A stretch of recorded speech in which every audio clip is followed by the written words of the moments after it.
शुरू करते हैं अपना इंडियन लॉजिक, जो कि 2023 में फर्स्ट शिफ्ट में जो क्वेश्चन आए थे। पहला क्वेश्चन फर्स्ट शिफ्ट का था 13 जून 2023। पहला क्वेश्चन से हमारा कहता है कि जब अनुमान कार्य कारण संबंध पर आधारित नहीं होता है बल्कि वह सह अस्तित्व की एक रूपता पर आधारित होती है, जैसे सींगों के आधार पर किसी पशु के विदीर्ण खूरों का अनुमान लगाना। नहीं, मतलब अनुमान, अनुमान मतलब क्या होता है? किसी चीज का अनुमान लगाना। जैसे हम क्या देखते हैं, बादल देखते हैं तो क्या कहते हैं कि बारिश होगी, ठीक है। जैसे मोर को नाचते हुए देखा तो क्या कहा कि भाई बारिश होने की संभावना है। क्या बारिश हो ही जाती है? नहीं, है ना। नहीं, संभावना अलग है, अनुमान अलग होती है। यहाँ पर इंडियन लॉजिक में बहुत सारी चीजें अलग अलग है, ठीक है। संभावना अलग चीज है, अनुमान अलग चीज है। अनुमान लगाना मतलब क्या? आप किसी भी चीज को देख करके अगली होने वाली चीजों के बारे में क्या करते हैं, अपनी संभावना को जताते हैं कि अगर हो भी सकती है, नहीं भी हो सकती है, ठीक है। तो कहता है कि अनुमान अगर कार्य कारण संबंध पर आधारित नहीं है, कार्य और कारण, कार्य कारण का मतलब कोई काम किसी ना किसी कारण से ही होता है ना। भाई आपने खाना खाया है, क्यों? अब अगर कोई खाना खा रहा है, इसका मतलब क्या है कि अगर उसको खाना खा रहा है तो खाना एक काम है ना, हमारा कार्य है हमारा। इसका कारण क्या हो सकता है? भूख, बिल्कुल ठीक है ना। लेकिन कुछ काम ऐसे भी होते हैं जो बिना कारण के भी किए जाते हैं। सही है कि गलत? सही, कैसे? क्या? कितनी बार कहा कि आप एक स्कॉलर हैं, नॉर्मल आदमी थोड़े हैं कि आप कुछ भी कह देंगे लोग मान लेगा आपकी बातों को, ठीक है ना। उस पर क्या करने पे एग्जाम्पल्स भी देने पड़ेंगे ना, है ना। जनरली ऐसे काम नहीं देखे जाते जो बिना कारण किए जा रहे हैं। हाँ, आप बोलते हैं कि किसी काम का कारण नहीं है, इसका मतलब अब उस कारण को ढूंढ नहीं पा रहे हैं। कारण जरूर होगा, भले ही प्रत्यक्ष कारण हो, अप्रत्यक्ष कारण हो, छुपी हुई कारण हो, कोई ना कोई कारण जरूर होगा। बिना कारण के वो काम आएंगे नहीं। अगर कारण हमको नहीं दिख रहा है, इसका मतलब आप उस चीज को ढूंढ नहीं पा रहे हैं। चलिए हम बात करते हैं अनुमान की। तो बोला जब अनुमान कार्य कारण संबंध पर आधारित नहीं होता है बल्कि वह सह अस्तित्व, सह अस्तित्व का मतलब वो एग्जिस्टेंस, कोई चीज एग्जिस्ट कर रहा है तो आगे भी चीज एग्जिस्ट होंगी, ऐसा आपने अनुमान लगाया है, ठीक है। तो जैसे सींगों के आधार पर किसी पशु के विदीर्ण खूरों का अनुमान लगाना, तो उसे क्या कहा जाएगा? पूर्वावत अनुमान कहा जाएगा, शेषावत अनुमान कहा जाएगा, सामान्य दृष्टा कहा जाएगा, पक्ष धर्मता कहा जाएगा, ठीक है। देखिए इसमें जो पक्ष धर्मता है ये अनुमान का कोई भाग नहीं है। इंडियन लॉजिक में अगर आप नोट से पढ़ेंगे तो पक्ष धर्मता कहीं नहीं दिखेगी आपको अनुमान के टाइप्स में। हाँ, लेकिन ये तीनों दिखेंगे, पूर्वावत, शेषावत और सामान्य दृष्टा। पूर्वावत अनुमान, ठीक है, शेषावत अनुमान और सामान्य दृष्टा अनुमान। जब आप क्या करते हैं, अनुमान को क्लासिफिकेशन करते हैं, तब ये चीजें दिखेंगी आपको, ठीक है। हाँ, सबसे पहले पूर्वावत में, यहां पर सबसे पहले किसी चर्चा करते हैं, पूर्वावत की। पूर्वावत अनुमान में क्या कहता है कि पहले हम क्या करेंगे, कॉज को देखेंगे, फिर उसके अफेक्ट को देखेंगे। नोट्स में लिखा हुआ है आपको कि पहले कॉज को देखेंगे और फिर किसको देखेंगे, अफेक्ट। मतलब पहले उसका कारण, पहले कॉज फिर उसका अफेक्ट। आपको लिखने की जरूरत नहीं, बस ध्यान सुनिए, ठीक है, क्योंकि ये पीडीएफ जाएंगे ही ग्रुप में। अब वहां पर अगर लिखना चाहे उसको लिख लीजिएगा, बस यहाँ ध्यान सुनिए खाली। पूर्वावत अनुमान का मतलब क्या हो गया, पहले कॉज और फिर इफेक्ट की बात आएगी। शेषावत, शेषावत में क्या हो जाएगा, पहले इफेक्ट ढूंढेंगे फिर कॉज के बारे में ढूंढेंगे, ठीक है। इसको क्या कहेंगे, शेषावत। पहले इफेक्ट को ढूंढेंगे फिर कॉज की बात की जाएगी, पहले इफेक्ट फिर कॉज की बात की जाएगी, फिर कॉज, है ना। और एक तीसरा हम पढ़ते हैं, तीसरा कहा शेषावत, सामान्य दोषता, सॉरी शेषावत के सामान्य दोषता। सामान्य दोषता के बारे में कहा गया है कि जो चीज जैसा है, जो अस्तित्व में जैसा है, उसके बारे में ठीक वैसे ही अनुमान लगाना, है ना। जो चीज जैसा है, जैसा पहले से है, जैसा पहले से है, उसी तरह से उसका क्या करना, अनुमान लगाना। जो पहले से अस्तित्व में है या सह अस्तित्व में है, उसी तरह से उसका क्या करना है, अनुमान लगाना है। ये आपके नोट्स में लिख करके दिया गया है, ठीक है, वॉल्यूम नंबर 2 में जब पढ़ेंगे अनुमान के टाइप्स, ठीक है। हाँ, 3 चीजें, पेशावत, पूर्वावत और सामान्य अवस्था। जो चीज जैसा अस्तित्व में है उसी तरह से उसको क्या कहेंगे, अनुमान लगाकर कहते हैं। अब इसका आंसर क्या हो जाएगा, क्या जब लिखा हुआ है जब अनुमान कार्य कारण संबंध पर आधारित नहीं है, जैसे ही कार्य कारण संबंध पर आधारित नहीं है भाई, तो ये दोनों तो कट जाएंगे ना अपने आप कि नहीं, बताइए हाँ या ना, क्योंकि इन दोनों चीजों में क्या है, कॉज और इफेक्ट की बात है। कॉज इफेक्ट मतलब कार्य और कारण, कोई काम हुआ है उसका कारण, ठीक है। तो ये दोनों तो पहले कट गए, ए बी पहले रिप्लेस। अब बचता है क्या, पक्ष धर्मता। पक्ष धर्मता कहीं नहीं आती है, ठीक है, पक्ष धर्मता अनुमान का कोई भाग कहीं नहीं लिखा गया ऐसा, ठीक है। बस्ती क्या है, सामान्य स्तर, सामान्यता दृष्टा कहते हैं इसको। दृष्टा मतलब सामान्यता दृष्टा का मतलब जो चीज जैसा है ठीक उसी तरह से उसका क्या कर रहे हैं, अनुमान लगा रहे हैं, लिखा हुआ, बल्कि सह अस्तित्व की एक रूपता। एक रूपता का मतलब एक ही जैसा, समान, है ना, जो चीज जैसा है ठीक उसके बारे में वैसे ही बात अनुमान लगा करके हम क्या कह रहे हैं, कह रहे हैं। इसे क्या कहा जाएगा, सामान्य, तो सामान्यता दृष्टा कहा जाएगा, सामान्यता दृष्टा कहा जाएगा। क्लियर बात।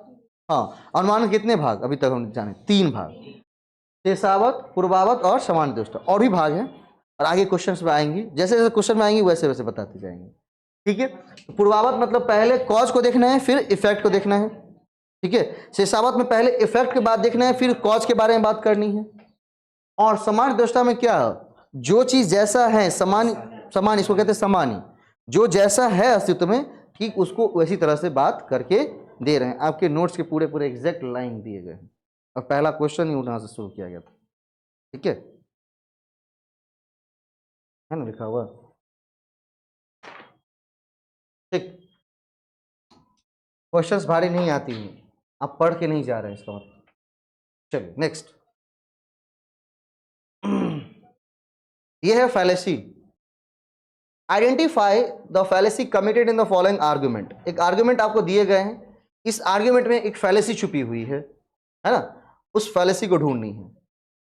लिखा हुआ है दूसरे ग्रहों पर भी बुद्धिमान जीव होने चाहिए, होना चाहिए, दूसरे ग्रहों पर भी बुद्धिमान जीव होना चाहिए। ये लेकिन अभी तक ये कोई सिद्ध नहीं कर सका है, ऐसा नहीं है, ठीक है।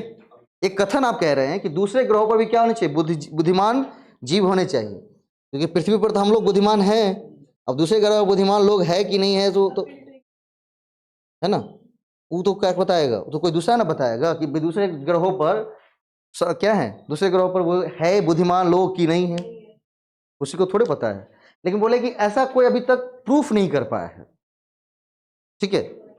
और ऐसी बात कहनी कौन सी फैलेसी में आएंगे, appeal to ignorance, false alternative, slippery slope, hasty generalisation, ठीक है। इसमें से चारों में से किसी एक का कोई याद है क्या, हाँ, अपील टू इग्नोरेंस हो जाएगा, क्या हो जाएगा, ठीक है। चलिए जब आप फैलेसी क्वेश्चन नोट्स उल्टाएंगे, ठीक है, ठीक है, फैलेसी में आएंगे, फैलेसी वाले चैप्टर में, चैप्टर नंबर 2 में पेज नंबर 14 में लिखा हुआ है एड इग्नोरेंटम फैलेसी, जिसको ब्रैकेट में लिख के दिया हुआ है अपील टू इग्नोरेंस फैलेसी, ठीक है। हाँ, नहीं मिला तो पेज नंबर लिख लीजिए, खोज लीजिएगा जाकर के, इसलिए मैं नोट्स भी निकाल के रखा हूँ, क्योंकि कहते हैं आप लोग इंडियन लॉजिक बड़ी भारी आती है, सॉल्व नहीं हो पा रही हमसे, एक भी क्वेश्चन नहीं सॉल्व हो रहा है। एक एक क्वेश्चंस को यहाँ से मिला मिला के सॉल्व करते हैं, एक करके देखते हैं कहाँ तक हम पहुँच पाए हैं। हम अपने आप को जांच रहे हैं, आपको नहीं जांच रहे, अपनी आपकी इफिशियंसी को जांच रहे हैं, कितनी मेरी इफिशियंसी है कि नोट्स में कितना क्वेश्चंस है और कितने क्वेश्चंस हमारे पास आते हैं।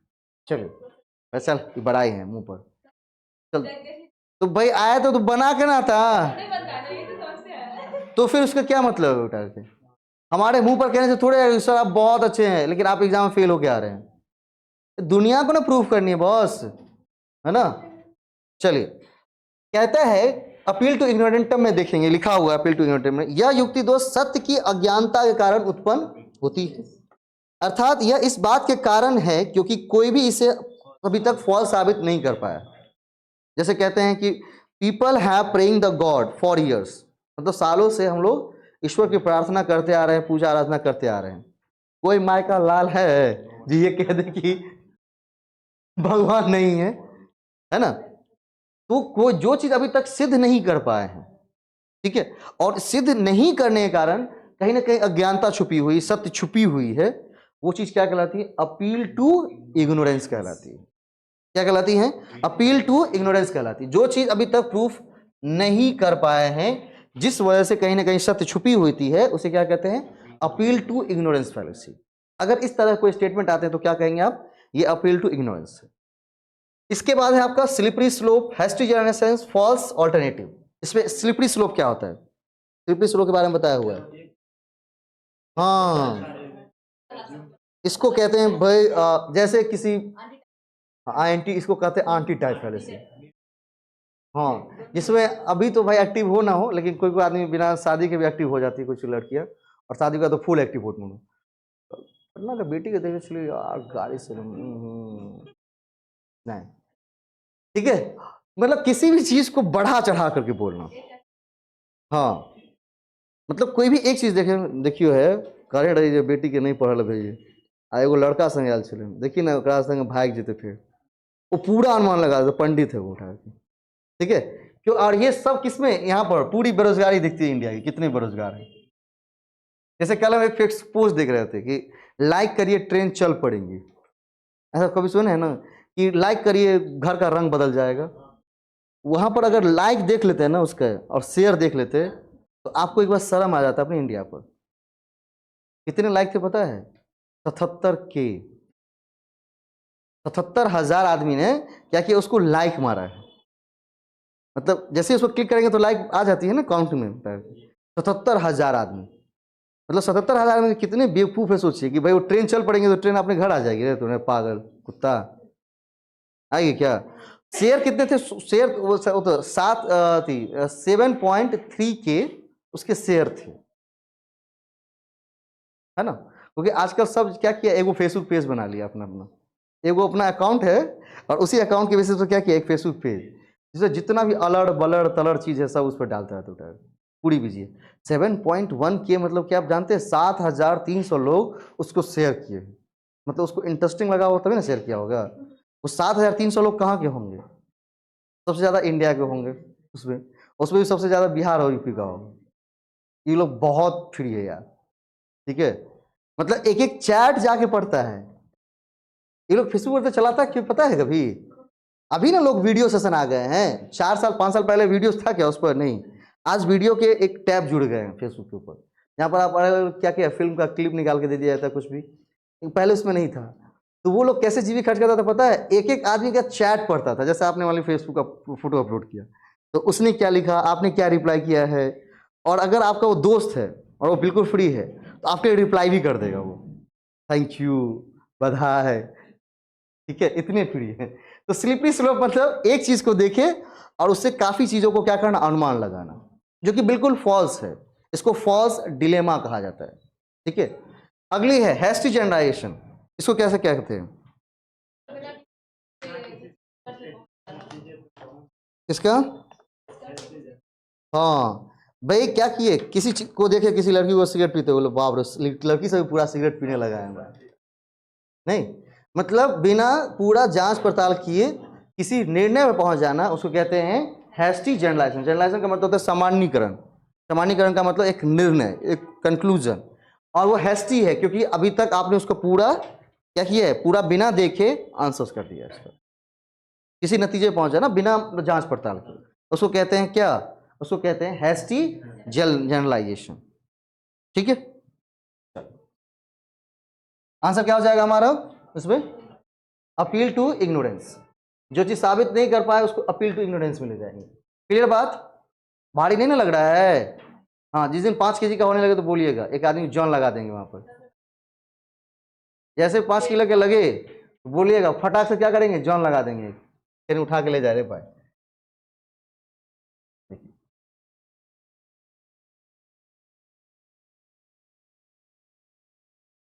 इसको यहीं पर सॉल्व करें क्या? नहीं,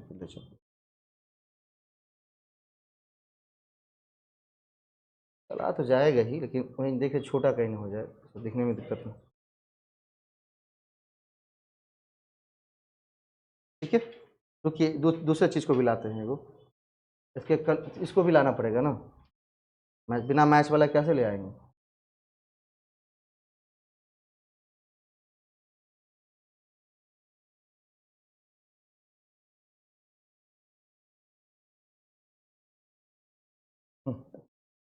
चलिए, क्या दिया हुआ, बैंड वैगन आर्गुमेंट दिया हुआ है, स्ट्रॉमैन आर्गुमेंट दिया हुआ है, रेड हेरिंग आर्गुमेंट दिया हुआ है, बेगिंग द क्वेश्चंस दिया हुआ है। ये सारे फैलेसी हैं, band wagon fallacy, straw man fallacy, red herring fallacy, begging the questions. सबसे पहले कोई एक याद है क्या? रेड हेरिंग क्या? हाँ ठीक है, और यहाँ पर बड़ा बहुत बुरा लगता है नहीं, ठीक है, कि माँ को क्या बोल रहा था बच्चा कि हमको खिलौना खरीद दीजिए, माँ क्या कहती है, चलो ना घर पर खीर बन के राखल छे, है ना, क्योंकि उस माँ के पास पैसा नहीं है। ठीक है, इस चीज़ को क्या करनी है, बिल्कुल बदलनी है पढ़ करके, है ना, क्योंकि भाई देखिए, पैसे रहे और तब ना खरीदे वो अलग बात है। ठीक है, पैसे के कारण खरीद नहीं पा रहे हैं तो कहीं ना कहीं आपने जीवन में क्या किया है, कुछ अचीव ही नहीं किया है। हाँ, पैसे हों तब आप डिसाइड करें कि खरीदनी है या नहीं खरीदनी है, वो क्या है, बिल्कुल ग्रोथ है नहीं। और पैसे ही नहीं है खरीदने के लिए तो ये क्या ग्रोथ है क्या, नहीं।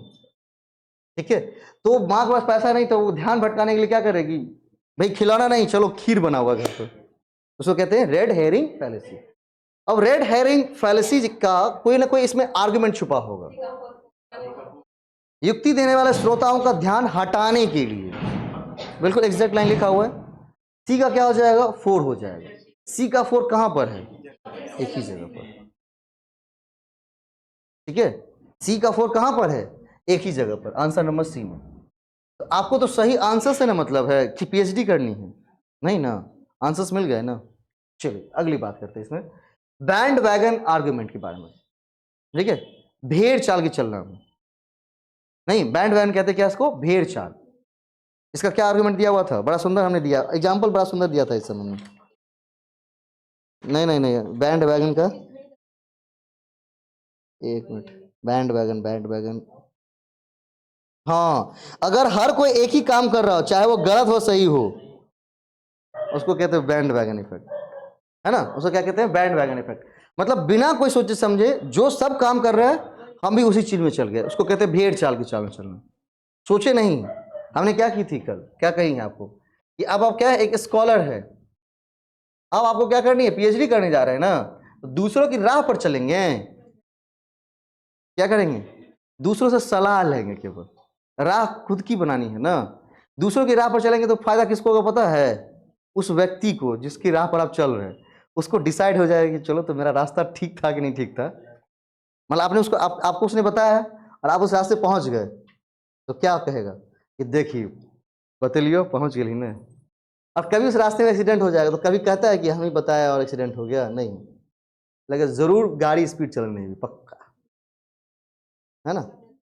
तो भाई उस राह पर चल रहे तो क्या हो जाएगा, फायदा किसको हो रहा है, उस व्यक्ति को। आपको क्या करनी है, केवल सलाह लेनी है, रास्ते खुद बनाएंगे। ठीक है, और रास्ते खुद बनाएंगे तो क्या करेंगे, आप खुद भी चल के वहां पहुंचेंगे और दूसरे को पहुंचा भी देंगे। ठीक है, तो मैंने जो नोट्स बनाया तो खुद ही पहुंचा और आपको पहुंचा भी रहा हूँ क्वेश्चन को।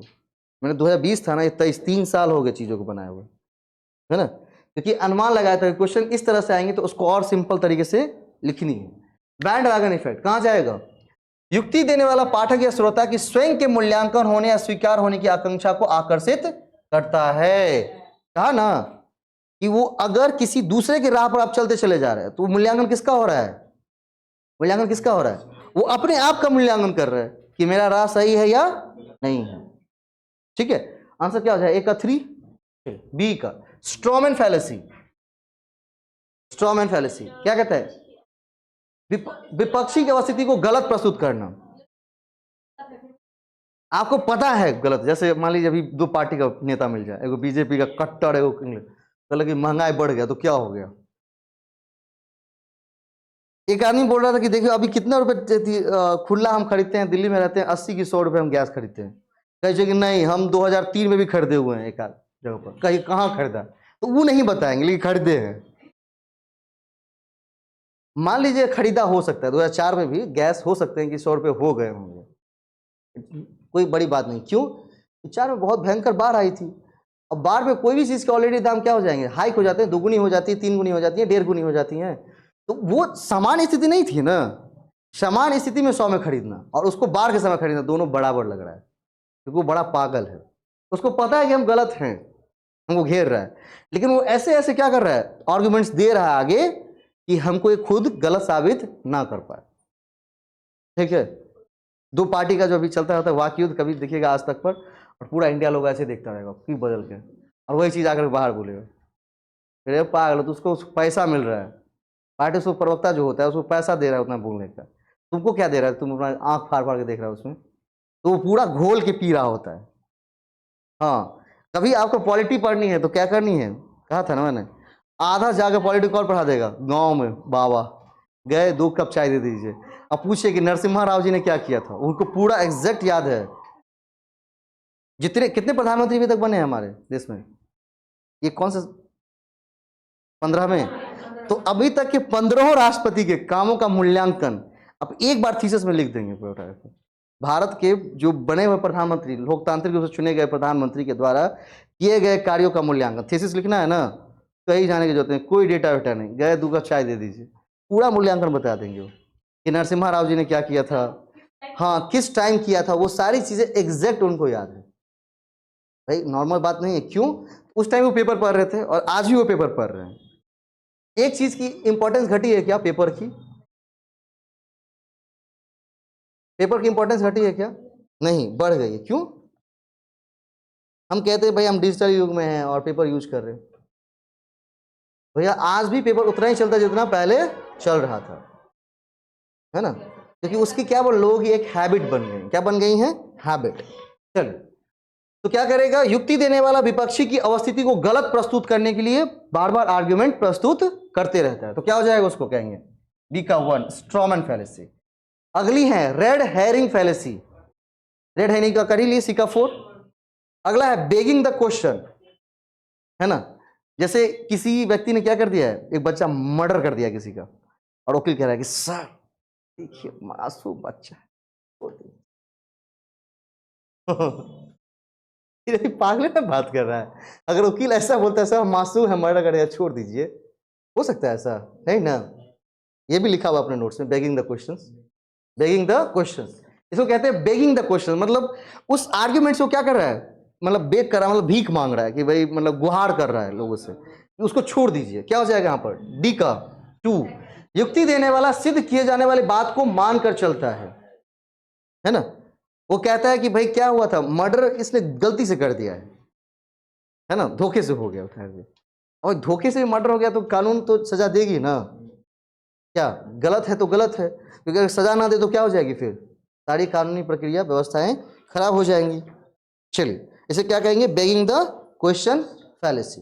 मैच ऑफ द फॉलोइंग में डाल दे तो और अच्छी बात है, नहीं उसी में क्या किया, मैच ऑफ द फॉलोइंग भी पूछ लिया और ये भी पूछ लिया, दोनों के दोनों फैलेसी। नेक्स्ट ट्राई करते हैं, एक एक फैलेसी को एकदम लिख करके बता रहा हूं, ध्यान से सुनते जाइएगा, काफी क्वेश्चन अपने आप बन जाएंगे। अगला है we become builders, we become builders by building and we become just by doing what is just. तो बात को समझिए पहले, लॉजिकल रीजनिंग है ना, कहते हैं ना लॉजिक देनी चाहिए, बिल्कुल लॉजिक ही बात है पूरा उठा के, ये लॉजिक बात यहाँ करेगा ही नहीं कुछ भी। चलिए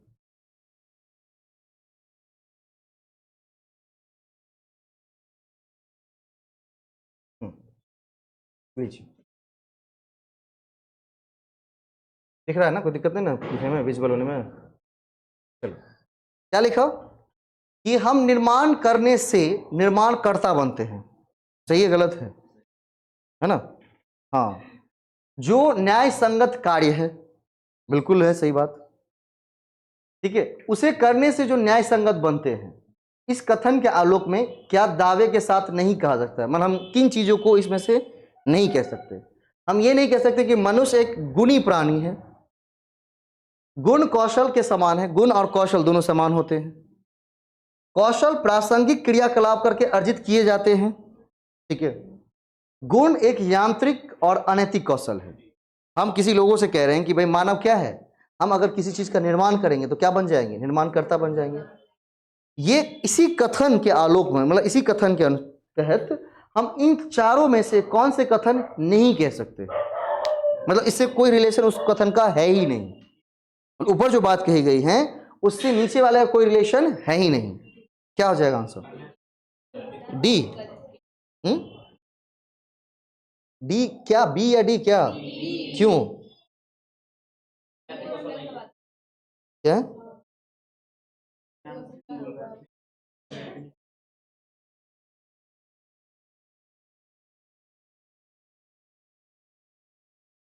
इसमें से कौन सी चीज हम नहीं कह सकते, सो बताइए। डी नहीं कह सकते, क्यों नहीं कह सकते? अच्छा, नहीं नहीं, वो सब होते हैं मैकेनिकल। हाँ, नहीं होते हैं। आदमी भी मशीन है, ठीक है। हम ना पाउडर थोप रहे हैं अपने मुंह पर, तुमको लगता है कि हम आती हैं? हम ना लाखों खर्च कर रहे हैं अपने देह पर, तो भाई को लगता है कि मशीन नहीं है। आई एम द मशीन भाई, सभी मशीन्स हैं, है ना। जिस तरह हमने रोबोट बनाई है, भगवान ने क्या बनाई है? हम भी रोबोट हैं ठहर के, है ना। हमें लगता है कि कमांड कौन कर रहे हैं, हम कर रहे हैं। हमारे जीवन में कमांड कौन कर रहा है? ऊपर से। हमारे जीवन में कमांड कौन कर रहा है? ऊपर से। और सारी इंफॉर्मेशन क्या कर दी गई दिमाग में, डाल दी गई, ठीक है। ठीक, तो हम भाई इसलिए अपने आप को मशीन नहीं कहते कि नहीं नहीं हम मशीन कैसे हो गए, हम भी एक मशीन ही, रोबोट ही हैं। वो उसको हमने बनाया, हमको किसी दूसरे ने बनाया, अपने कमांड पे चल रहे हैं क्या? हाँ, कितनी भी चीज़ों पर कंट्रोल कर ले, एक चीज़ पर कंट्रोल है क्या? नहीं ना। किसी को क्लासरूम में अभी देख रहे होंगे, कभी जाएगा सीधे ऊपर। जितने लोगों को देख रहे हैं, सच है ना ये बात, दिस ट्रू। भाई हम सब यहाँ से निकल के जा रहे हैं, पता चला कि भाई घर ही नहीं पहुंचा है, हम सब रो के पहुंच रहे हैं उसके घर पर कि बाप रे बाप, अब ये देखे थे 2 मिनट पहले उठाए, है ना। क्यों? उस चीज पर हमें यहाँ कंट्रोल बिल्कुल नहीं है। कहता है हम निर्माण करने से क्या बन जाएंगे? निर्माणकर्ता बन जाएंगे, जो कि बिल्कुल न्याय संगत काम है। इस कथन के आलोक में हम क्या नहीं कह सकते? ये भी कह सकते हैं कि मनुष्य एक गुणी प्राणी है। जब गुण है तभी तो किसी चीज का निर्माण कर सकते हैं ना। गुण कौशल के समान होते हैं, ठीक है। Skill acquired by performing relevant activity. Skill तभी आएगी जब आप क्या करेंगे? एक्टिविटी करेंगे, है ना। गाड़ी सीखनी है, हम यहाँ पर पूरा मैप बता दें कि ये भैया एक्सीलेटर है, ये यहाँ पर क्या है, क्लच है, यहाँ ब्रेक है। आप कभी गाड़ी सीख पाएंगे क्या? नहीं ना। तो क्या, ठीक है। गाड़ी कभी सीख पाएंगे क्या? नहीं ना सीख पाएंगे। क्यों? क्योंकि गाड़ी सीखना क्या, रटना थोड़े है, पढ़ना थोड़े, याद करना थोड़े है, नहीं, वो एक स्किल है। और स्किल कैसे लोग सीखते हैं? क्या याद करना चाहिए? एक चीज याद करना चाहिए, कहां पर? टीचिंग एप्टीट्यूड का कौन सा? Bloom taxonomy. इसमें स्किल से रिलेटेड कौन सी चीजें हैं ब्लूम टैक्सोनॉमी में? स्किल से related psychomotor domain. Psychomotor domain is totally dependent on किस पर? स्किल डेवलपमेंट के ऊपर। Psychomotor domain totally depend on skill development के ऊपर।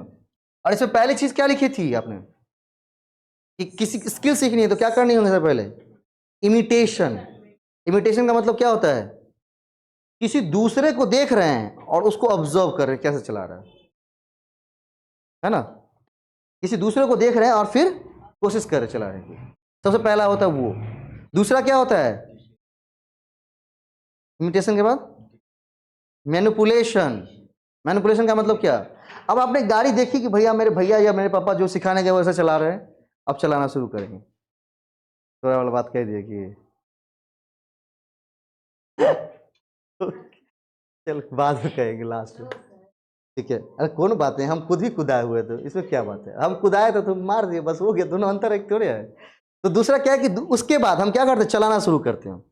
चलाना शुरू करते तो पता है क्या है? एक्सीलरेटर दिए तो क्लच नहीं दे पा रहे हैं, है ना। तो मैनिपुलेशंस का मतलब होता है बार बार किसी चीज को करना, स्किल में बार बार चीज को करना। और जब करते हैं तो आप सही स्किल वहां से निकल के आ पाती है। और जब आप सीख जाते हैं तो अभी क्या होता है पता है? पहले देखना पड़ता था कि पैर मतलब गियर डाल रहे हैं या नहीं, एक्सीलरेटर जा रहा है या नहीं जा रहा है। लेकिन आज देखना नहीं पड़ता है। देखना पड़ता है क्या? हम रोड की तरफ देख रहे होते हैं, हमारे सारे हाथ और पैर को पता है जैसे अभी हम इनके स्कूटी से आ रहे थे, तो हमको पता आदत है किसकी, गाड़ी की, तो स्पीड बढ़ानी थी, तो हम गियर ढूंढ रहे थे, हमको अच्छा ये तो स्कूटी है, क्योंकि पैर को याद हो गया है, पैर को याद हो गया क्या कि इस तरफ क्या है, स्पीड बढ़ानी है तो थोड़ा सा गियर तो डालना ही पड़ेगा, स्कूटी में चीज़ होती नहीं है, तो वो चीज़ दिमाग को याद, मतलब पैर को याद थी, जैसे ही स्पीड वाला दिमाग में आया बात, फट से क्या किया, पैर कहाँ गया, गियर को चुप जाकर, वो तो हम तो पैर इस पर रखे हुए, तब याद है वो स्कूटी है, ठीक है ना। तो क्या करते हैं, स्किल कब सीखेंगे, जब हम बार बार क्या करेंगे, रिलेवेंट एक्टिविटी करेंगे। देखिए मैनिपुलेशन आ गया, उसके बाद क्या था, आर्टिकुलेशन, प्रिसीजन। जब हम बार बार करते हैं तो क्या आती है, उस पर शुद्धता आती जाएंगी। पहले बार हम मान लीजिए गाड़ी का क्लच छोड़े, एक्सीलेटर नहीं दे पाए, फिर एक्सीलेटर दे रहे हैं, क्लच नहीं छोड़ पा रहे, गाड़ी गूं गूं कर रहा है, एक बार दोनों छोड़ दिए, सीधे चला दिए कि सीधे गाड़ी का कुदा ही दिए। तो बार बार करने से क्या आ जाएंगे, प्रिसीजन, और लास्ट में क्या आती है, आर्टिकुलेशन।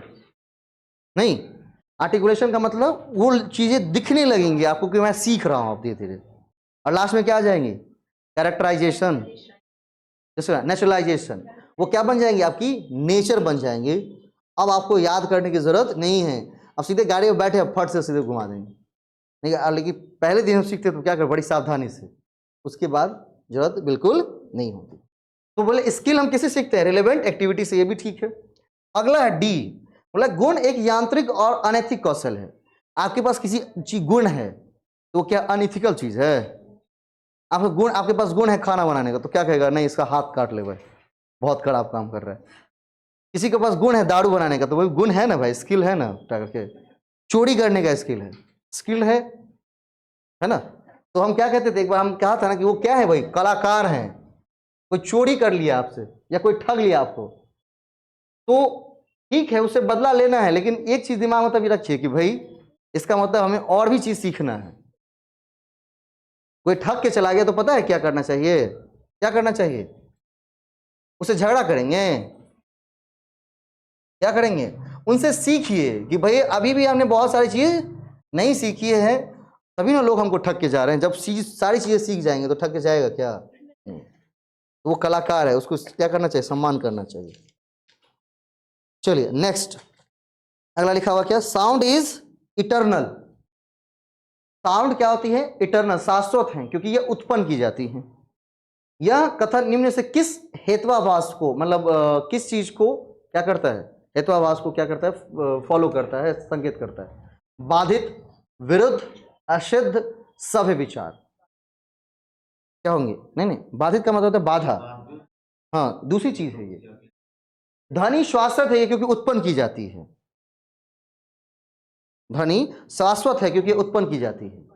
अब यहां पर दोनों में देखिए, जब हम क्या करेंगे इस चीज को पढ़ेंगे ना, तो यहां पर दो चीजें दिख रही है, नहीं दोनों में कॉन्ट्राडिक्शंस दिख रहा है थोड़ा सा।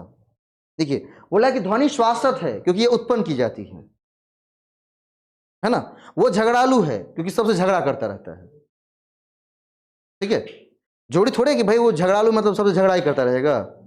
अब हो सकता है कि आप पहली बार देखे होंगे उसको, तभी बात अनुमान लगा कह दिए होंगे। तो बोला कि ध्वनि शाश्वत है क्योंकि वो प्रोड्यूस किए जाते हैं, विच ऑफ द फॉलोइंग है पावर, ये है कौन सी, विरुद्धा।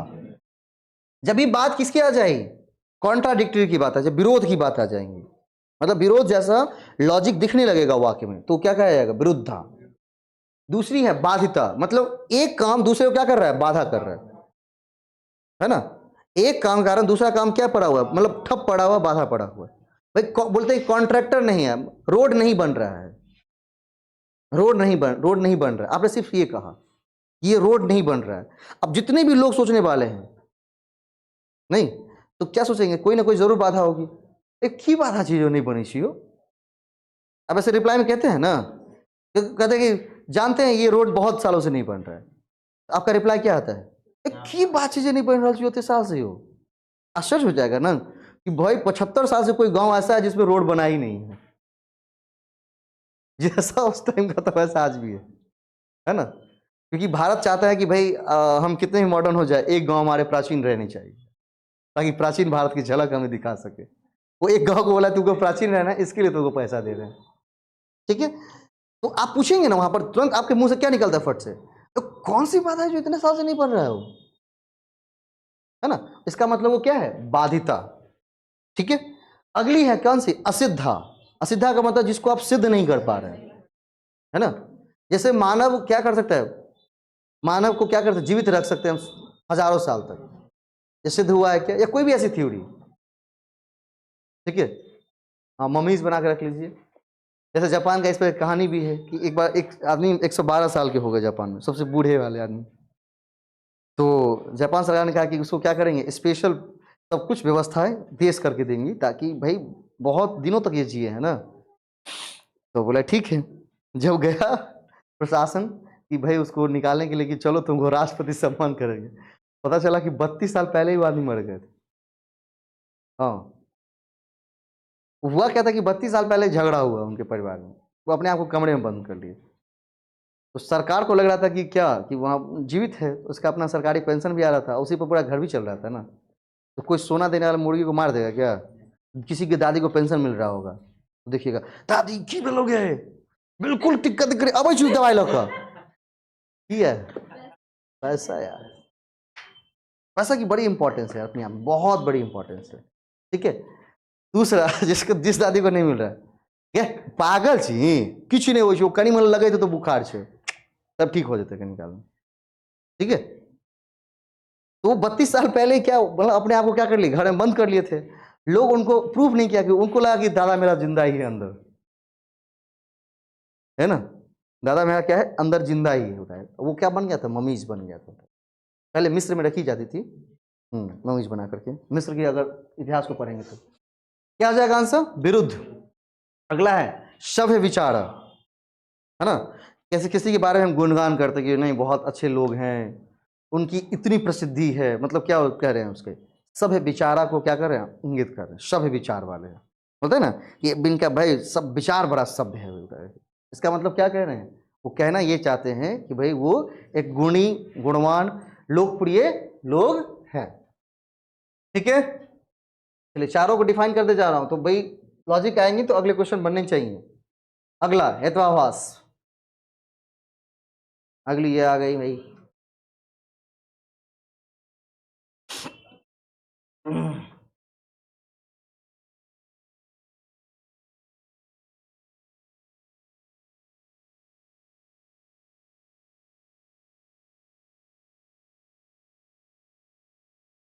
कैपेसिटी ऑफ द फॉलोइंग लेके आते हैं, तरफ होगा ना। अब हेत्वाभास के अलग अलग रूप आपके नोट्स में दिया हुआ है, अलग अलग रूप। उस रूप के बारे में क्या पूछा है, मैं से तो फॉलोइंग क्वेश्चन पूछा है, ये बनाइए। आश्चर्य असिद्धा, व्याप्त असिद्धा, सर्वरूप असिद्धा, असाधारण सभ्य विचार, ये का क्या हो जाएगा 2।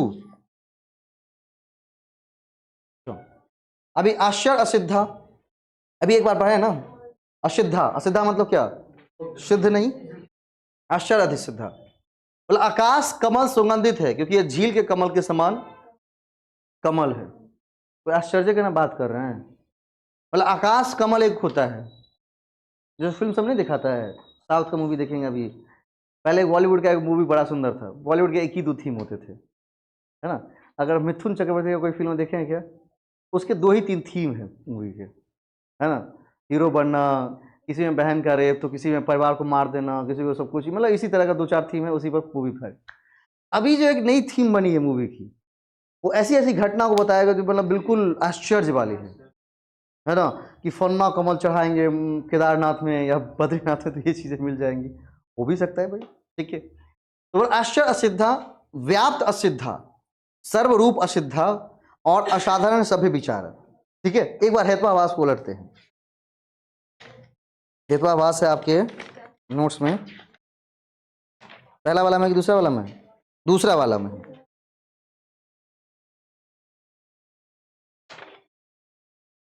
आश्चर्य असिद्धा एकदम सेम एग्जाम्पल लिए गए हैं, आप देखेंगे लिखा हुआ है। आश्चर्य असिद्धा में लिखा हुआ है the sky lotus is fragrant because it is a lotus like lotus of lake. Sky lotus क्या है, फ्रेग्रेंट है, सुगंधित है, क्योंकि वो भी किस तरह से है, एक तरह से झील में जो कमल खिलता है उसी तरह से वो भी क्या है, आकाश कमल भी है। सेम टू सेम एग्जाम्पल लिए जाते हैं, क्योंकि जितने भी किताबें छपी है ना इंडियन लॉजिक पर, जिस किताबों को देखकर वो क्वेश्चन सेट कर रहे हैं, या जिस किताब को देखकर आप पढ़ रहे हैं, उन दोनों में कुछ कुछ एग्जाम्पल बिल्कुल सेम है, एग्जैक्ट। हेतवाभास के जो भी एग्जाम्पल होंगे वो सारे एग्जाम्पल आप नोट से मिलाइए और ऐसे मिलाइए, बिल्कुल बराबर।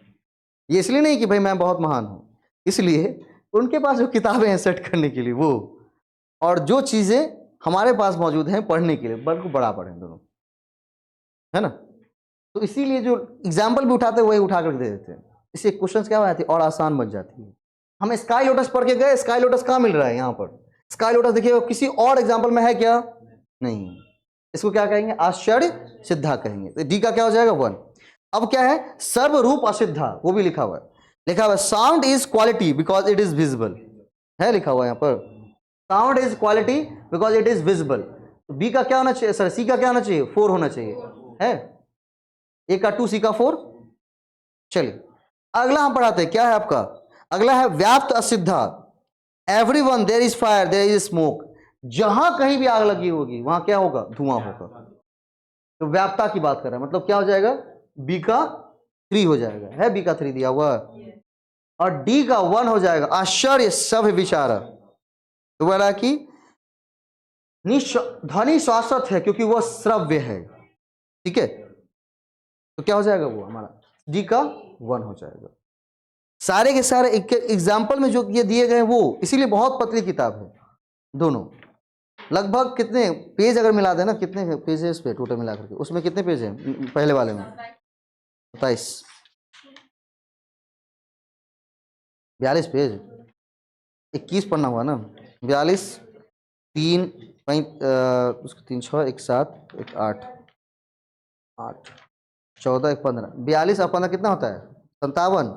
57 को 2 से भाग देंगे कितना हो जाएगा? 28। केवल 28 पेज की नोट्स है, इससे पतला नहीं कर सकते भाई। हाँ, इससे पतला तभी हो सकता है जब उसको घोले बढ़िया से पी लें। 28 पेज की नोट्स है पूरे, 28। और 28 पर पेज पढ़ के अगर जाते रहे तो 5 क्वेश्चन श्योर है कि 4 तो एटलीस्ट बन ही जाएगा। 5वां बने ना बने अलग बात है, लेकिन 4 बन जाएंगे। और 5वें थोड़े से दिमाग लगा देंगे तो 5वां भी कभी कभी सॉल्व हो जाएगा। अभी सेट था ना आपके सामने, था ना सेट। 28 पेज पढ़ने हैं, और लॉजिकल रीजनिंग कितने पेज बनेंगे? केवल 5 क्वेश्चंस में 4 तो निश्चित रूप से मैं बोलता हूँ, 5वां भी कभी कभी बन जाएगा, कभी नहीं हो सकता। तो अगर 80% आपको सॉल्व हो रहे हैं 28 पेज पढ़ के, तो भाई इससे पतली नोट्स नहीं बनाई जा सकती, ठीक है, जो कि हमें क्वेश्चंस को बना दे, ठीक। हाँ, तभी आप कहते हैं कि भाई हमारा क्या इंडियन लॉजिक बड़ा भारी लगता है, वो 5 kg का है।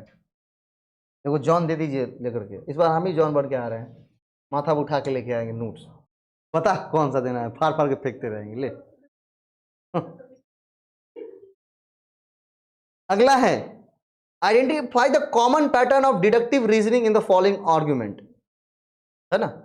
हम बात किसी कर रहे हैं? आर्ग्यूमेंट्स की। 2 तरह के होते हैं, इंडक्टिव, डिडक्टिव।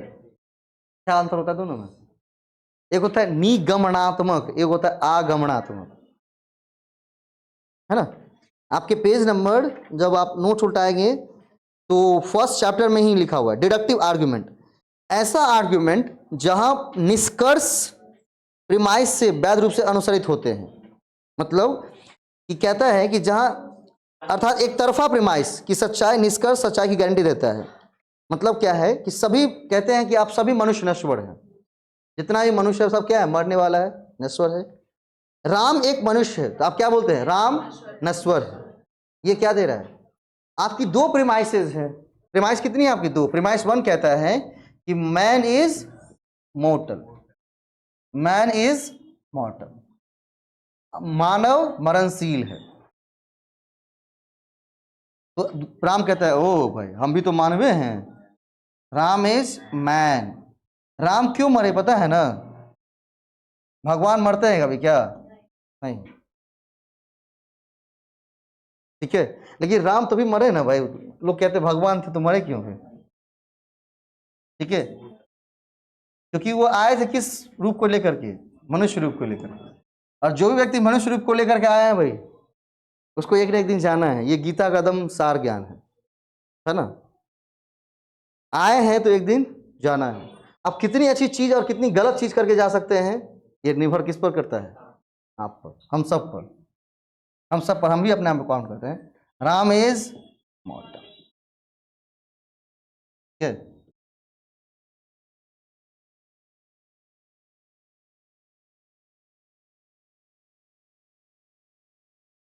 जैसे अगले बार से फैसला लिया कि भाई जिसके भी अच्छे जो एग्जाम पास करके आएगा, अपग्रेड में मोमेंटो नहीं दिए जाएंगे, अब श्रीमद् भगवत गीता दिया जाएगा।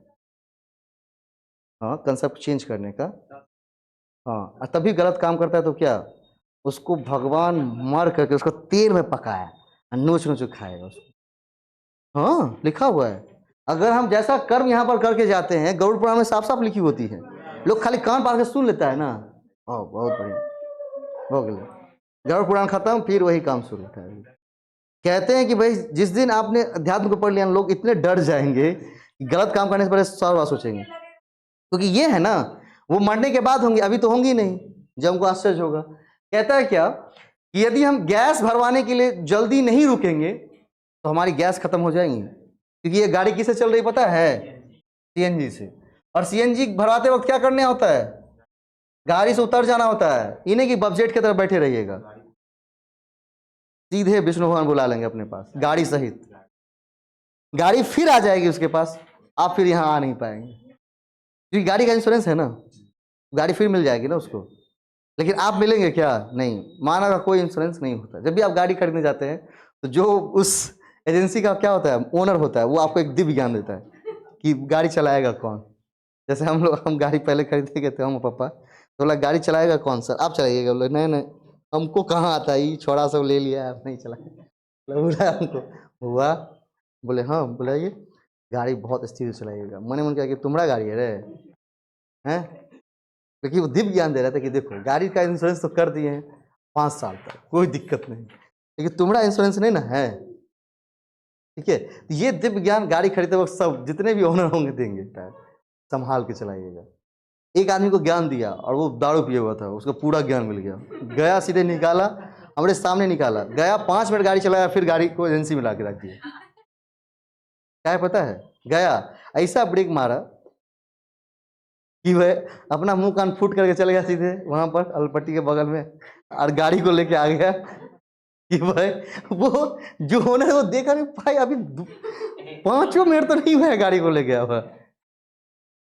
अब जितना भी आदमी था गाड़ी लेकर के जा रहा था उस दिन, सब एकदम बोले कि नहीं नहीं अस्सी से चलाएंगे। हाँ, क्योंकि ब्रेक बहुत टाइट होती है ना, वो अचानक मार देंगे उस दिन, क्योंकि उस दिन नॉर्मल ब्रेक भी क्या कैसे काम करती है पता है, डिस्क ब्रेक की तरह उठाएंगे, क्योंकि अभी तो वो चला नहीं है ना, एकदम पूरा जैम रहता है वो टायर के, तो मारा एकदम धक से रुक जाएंगे गाड़ी। उसी में बेचारा क्या हो गया, 5 मिनट गाड़ी अंदर फिर अंदर। तो बोला ना कि स्कूल में कितने देर तक पढ़े, तो कहे कि 10 बजे तक। कितने तक पढ़े हैं, 10 बजे तक, मतलब क्या 9 बजे स्कूल गए, 10 बजे हम स्कूल से आ गए पास। तो कि हम एक गैस भरवाने के लिए जल्द अगर नहीं रुकेंगे तो हमारी गैस खत्म हो जाएंगी। यदि हमारी गैस खत्म हो जाएंगी तो हम शादी में देर से पहुंचेंगे। अतः यदि हम गैस भरवाने के लिए जल्द नहीं रुके तो हम शादी में देर से पहुंचेंगे। ये किस तरह की बातों को कह रहा है, denying the consequent, affirming the consequent, denying the incident, chain argument. किसके कहते हैं कि देखो भाई, दारू पियोगे उल्टी होगा, उल्टी होगा जगह गंदा होगा, जगह गंदा होगा कड़ियां मारेगा, कड़ियां मारेगा गांव बेइज्जती, गांव बेइज्जती मतलब ईगो कम, मतलब ये सारी चीजें क्या करते हैं आप जोड़ते चले जा रहे हैं, मतलब उसको बोलते हैं चेन आर्ग्यूमेंट कहते हैं। क्या कहते हैं उसको, चेन आर्ग्यूमेंट। ठीक है, लॉजिकल रीजनिंग पूरी लॉजिक बेस है किस पर, हमारे बोलने पर। हम जो भी बात करते हैं किसी दूसरे से पूरी लॉजिकल रीजनिंग कहीं ना कहीं। कहते हैं ना, अरे भाई जल्दी तेल भरवा, नहीं तो भाई तेल अगर नहीं रुका ना तो भाई रुक गया गाड़ी तो 20 किलोमीटर तो कोई पेट्रोल पंप नहीं है, तो बाप से बुखार उतर जाएगा तुम्हारा। तो उसके बाद आप नहीं पहुंचे तो शादी में देर से, और शादी में देर से पहुंचे तो वो धुआं कैसे देखेगा, वो धुआं नहीं जलाता है, वो धुआं के लिए स्पेशल आदमी बुलाया था कि धुआं चला रहे, कहीं धुआं करके आगो लगाया जाएगा किसी में। हाँ, धुआं शुरू हो गई है, धुआं जलाया जाता है, नहीं धुआं नहीं देखे हैं, क्या बात कर रहे हो टाइप थोड़ी का। हाँ, धुआं जलाया जाता है, जैसे दूल्हा आएंगे और गाना हो जाएगा अलबेला बेवकूफ का कमी नहीं है। हाँ, अलबेला, क्योंकि उस दिन हम भी हमको नहीं पता था, उस दिन 2:30 बजे तक हम जग कर रहे हैं, क्यों, क्योंकि दो पागल का शादी हो रहा था उधर। हाँ, उसको हो रहा था कि दरभंगा महाराज के हम पोता हैं। तो गाना लगा दिया था कि अलबेला सजन आए, और दो चार गो बच्चा सब बना रहे, कोई मधुमक्खी तो कोई खोता, कोई भावड़ा तो कोई कोयल, कुछ भी, और वो सब तब दौड़ता रहेगा उस धुआं में उठा उसके। हाँ, लाख लाख रुपए लेता है उसके। पागल पे एक पर एक बढ़िया बनाया। हाँ, रोजगार के भाई काफी अच्छे सृजन है। और जो आता है वो धुआं धुआं लेकर के खूब पैसा लिया और खूब रेल के खाया पहले बढ़िया से। उस दिन क्या हुआ था, वो सो गया था जाकर के दुर्गा भवन में, तो बोला जल्दी बुला उसको जल्दी से, धुआं अगर नहीं हुआ तो फिर तो दिक्कत नहीं हो जाएगी। धुआं का इंतजाम था इतना। गाना जो लगाया था भाई 2.5 बजे, मतलब 1.5 घंटा, जब तक जयमाला नहीं खत्म हुआ पूरा 1.5 घंटा में, फोटो नहीं खिंचाया तब तक अलबेला सजन चलता रहा।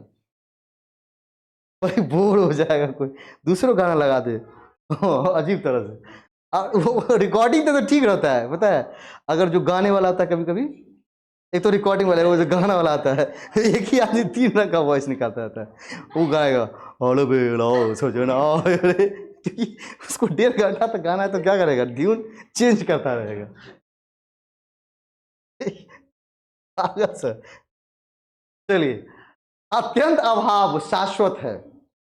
इफ यदि कोई विशेष चीज किसी समय किसी विशेष स्थान पर अस्तित्व में नहीं है तो यह कहा जाता है कि यह अत्यंत भाव है। अत्यंत भाव का मतलब हो जाता है कि मतलब बोले बिल्कुल ये चीजें बिल्कुल नहीं है, अभाव है इस चीज का। मान लो जैसे देखिए कि धुआं नहीं हो रहा है भाई, शादी में गए तो क्या देखे, धुआं यहाँ पर नहीं हो रहा है, तो क्या कहेंगे आपको को यार सब कुछ हुआ यार लेकिन मजा नहीं आ पाया। क्या हुआ, मजा आपको नहीं आ पाया, क्यों पता है, तो उस चीज की क्या थी, अभाव थी। तो बोला कि हो गया बस। अत्यंत अभाव का मतलब क्या, कि जो चीज किसी विशेष समय पर नहीं होंगी, हर एक चीज की एक समय विशेष में होती है ना। अब जैसे पूजा चल रहा था तो शंख, जैसे पंडित जी बोले कि एक जगह पूजा कराने गए, समझे सर, तो बोले कि शंख लाओ ना, कि शंख तो भेटिए रहल छे तो कहलिए अच्छा कोनो बात नहीं है, हम मंत्र से शंख बाजि दै छियै, मतलब बुझिए शंख बाजि रहल छै से सोचि लियौ दिमाग में। तो कहलक ठीक है, जैसे कभी कुछ चीज नहीं रहेगा, पूरा बात नहीं छै ई कोनो बहुत बड़का बात नहीं भेलै, ई मंत्र से भऽ जेतै चीज सब। ओकरा कथी कहै छै, की कहल जाइ छै, नहीं नहीं नहीं, मतलब आभासी मान लियो, आभासी आभासी मान लियो। जैसे सुपारी नहीं छै, कोनो बात नहीं छै, एकटा कोनो पत्थरो धऽ दियौ, बुझियौ ई आभासी छै, मंत्र से सुपारी बनि जेतै उठा, अत्ते ताकत है मंत्र के पंडित जी में। तो कभी कि अब शंख फूकना पड़ता है, तो बोले शंख तो मिल नहीं रहा, तो बोले कोनो बात नहीं, दिक्कत नहीं है, वो मंत्र शंख हो देता है। पूजा जब खत्म हो गया, जब पूजा खत्म हो गया, जब पंडित जी खा रहे थे, खाकर उठे दक्षिणा कि जाय हो पंडित जी, अहाँ के दक्षिणा जतऽ रखने छलियै ओतै शंख छलै राखल। तो कहै छै कि कम से कम आप फूक दियौ एक बेर, तो सुनू आब तो हम जाइ छी अब दुनू कनिया बर मिलकर जैसे से भर रात फूकब, एक बेर वो फूकता है एक बेर अहाँ, कियाकि पूजा में तो नहीं भऽ पाए, आ नहीं अगर फूकक हुआ संग तो काल्हि की करब, फिर एगो पूजा के आयोजन करूँ, 501 रुपया राखब, फिर हम आयब पूरा शंख के एकदम बढ़िया से फूक दे, क्योंकि हम खेला के बाद शंख नहीं फूकै छी, हमरा खेला के बाद शंख फूकले नहीं जाइए हमारा, ठीक है। तो ये क्या है पता है, कि हर एक चीज की एक विशिष्ट समय पर क्या होती है पहचान, उस समय पर वो नहीं है, तो वो क्या है, अत्यंत अभाव है इस चीज का। तो क्या हो जाएगा यहाँ पर, दोनों के दोनों कथन बिल्कुल सही हो जाएंगे, और एक दूसरे को क्या कर रहे हैं, एक्सप्लेन भी कर रहे हैं। अत्यंत अभाव क्या है, शाश्वत है। शाश्वत का मतलब वो चीजें एग्जिस्ट करती हैं दुनिया में, बहुत सारी चीज़ है जहाँ पर जो चीज़ें होनी चाहिए वो चीज़ें बिल्कुल नहीं है। जैसे आज ही अगर कोई जाएंगे हमारे साथ ग्राउंड में, तो एक चीज़ वहाँ देखने को मिलेगा मंच पर, उसकी मंच की जो क्रिएटिविटी बनाई गई है ना, मैं कहता हूँ ना कि दरभंगा पागल है, वो वहाँ दिख जाएगा पूरा। उसके जो स्ट्रक्चर बनाए गए, इतने सुंदर बनाए गए स्ट्रक्चर, कि आपको देखेंगे तो बोलेंगे कौन सा राजमिस्त्री था यार। हाँ, किधर से आगे जाना है, किधर से पीछे जाना है, किधर से सीढ़ी रखना है, उसको कोई आइडिया नहीं था, जैसे जैसे मन हुआ वैसे बनाते गया था उठा के, और चीज़ों को जोड़ते हुए चला गया था, है ना। तो अत्यंत अभाव शाश्वत है, हर जगह देखने को मिलेगी, और अगर विशिष्ट चीज किसी विशेष समय पर नहीं है तो ये क्या क्या आता है, अंततः अभाव है। क्योंकि बिना स्ट्रक्चर के वो क्या बने, स्टेज बनी गई है। आज देखेंगे, दिखाऊंगा मैं आपको कैसे बनाई गई। हम कल गौर किए जब भाई इतना सुंदर क्रिएटिविटी तो दरभंगा में हो सकता है यार, बनाया कौन। चलिए, फायर इज कोल्ड, आग ठंडा होता है क्योंकि यह द्रव्य है, एक आदमी बोल रहा है कि आग से आ गया, अयो आग से हाथ जिड़ जाए तो हम तो आग मुंह में धो ले उठा के। कहता है क्या, आग ठंडा होता है क्योंकि यह एक द्रव्य है। इसमें से किस हेतु अभाव को दर्शाता है भाई, बताइए तो। आग क्या है, आग ठंडी है क्योंकि यह एक द्रव्य है। ध्यान से सुनिए, आग द्रव्य है क्योंकि यह ठंडी है। दोनों कथन में क्या दिख रहा है आपको, विरोध दिख रहा है, बाधित दिख रहा है, असिद्धा दिख रहा है, क्या दिख रहा है?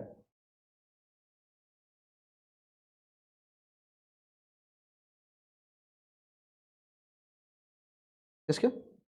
आग ठंडा है क्योंकि यह द्रव्य है, क्योंकि यह एक द्रव्य है। इसमें कौन सी चीजें दिखती हैं आपको? क्या चीज स्पष्ट कर रहा है, विरुद्ध या बाधित?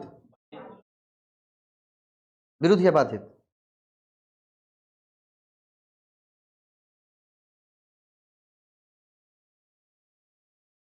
आग ठंडा हो सकता है, आग ठंडी है, आग ठंडी नहीं होती है।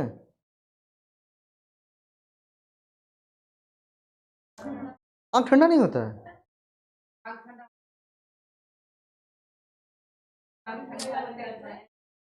एखनो बेसिक नॉलेज का बहुत कमी है रे भाई, बेसिक सीखो, जीवन को पहले सीखो तब नेट निकालने आना। आग ठंडा होता है, नहीं होता है, जो वो राख बन जाती है।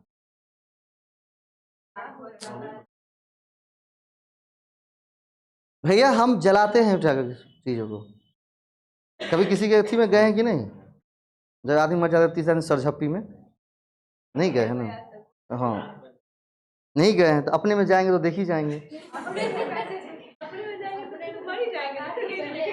ये क्या होता है वहां पर, या नॉर्मली हम घर की बात करें, हमने आग जलाया, ठीक है, अब उसको क्या करना है, उसको हटा करके फेंकना है, उसको उसी टाइम हटानी है। तो क्या करते हैं आप, आग को पहले थोड़ा सा ठंडा होने देते हैं ताकि हमारा हाथ बर्दाश्त कर सके।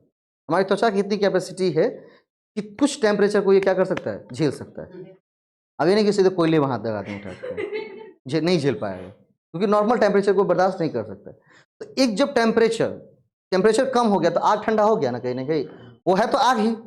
देखते लोग कोयलों को भी उठाकर क्या करते हैं, यहाँ से रख देते हैं उठा करके, या मतलब जो भी मतलब आग का गोला है उसको उठा करके वहां रख दिया उठा करके। निश्चित रूप से उसका टेम्परेचर जरूर कम हुआ है, तभी उसको हाथ से रखा है। जब वो फुल टेम्परेचर में होंगी आग, उसको नहीं रख सकते हैं, है क्या? तो आग ठंडी है क्योंकि यह क्या है, एक द्रव्य है। आग ठंडी है क्योंकि यह द्रव्य है। भैया कितना आग को अगर हम ऊपर से रख देते, ये नहीं कहेंगे ये बिल्कुल पानी की तरह है ना? तो मतलब दो चीजें यहां पर दिख रही हैं, एक है आग ठंडी और एक चीज क्या दिख रही है आपको, द्रव्य, एक द्रव्य। और दोनों के बीच कौन सी हेतुआभास अपने अंदर से क्या कर रही हैं, पिंच कर रही हैं। पहले सब विचारा नहीं, असिद्धा नहीं, दो चीजें आती हैं, कौन सी, बाधिता और विरुद्धा। मैं बिल्कुल बेसिक समझाना चाहता हूं कि विरुद्धा और बाधिता में अंतर कैसे निकालेंगे आप, ठीक है? जैसे अभी आपने एक क्वेश्चन पढ़ा था,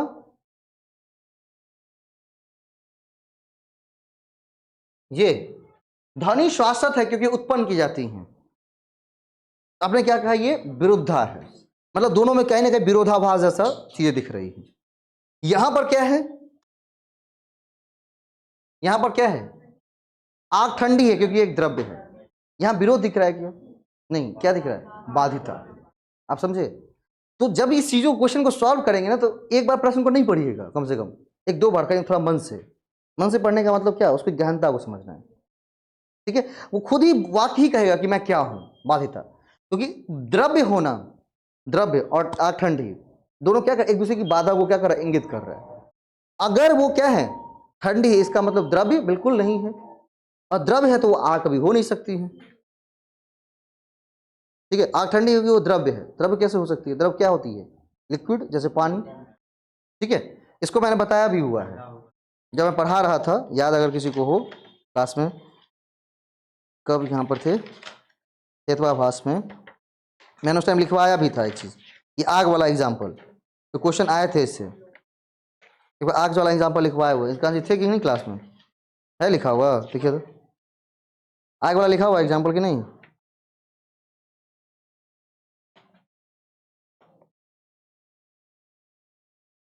क्योंकि बाध्यता कहता है, नोट्स में लिखा हुआ है, कोई प्रपोजिशन ही बता रहा हो कि बात बिल्कुल गलत है।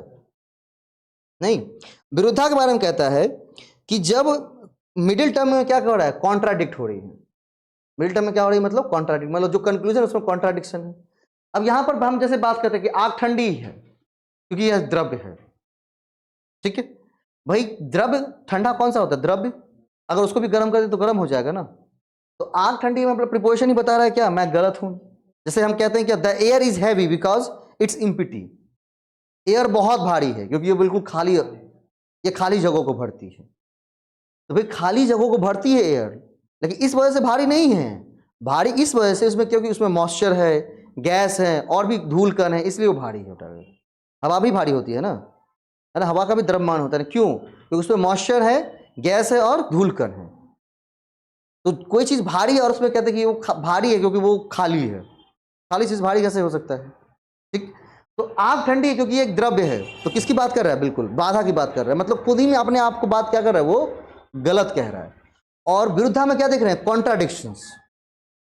नहीं, जैसे अभी देखा ना, उसमें क्या था, उसमें साउंड शाश्वत है क्योंकि उत्पन्न किया जाता है। क्या किया जाता है, साउंड शाश्वत है क्योंकि ये क्या किया जाता है, उत्पन्न किया जाता है।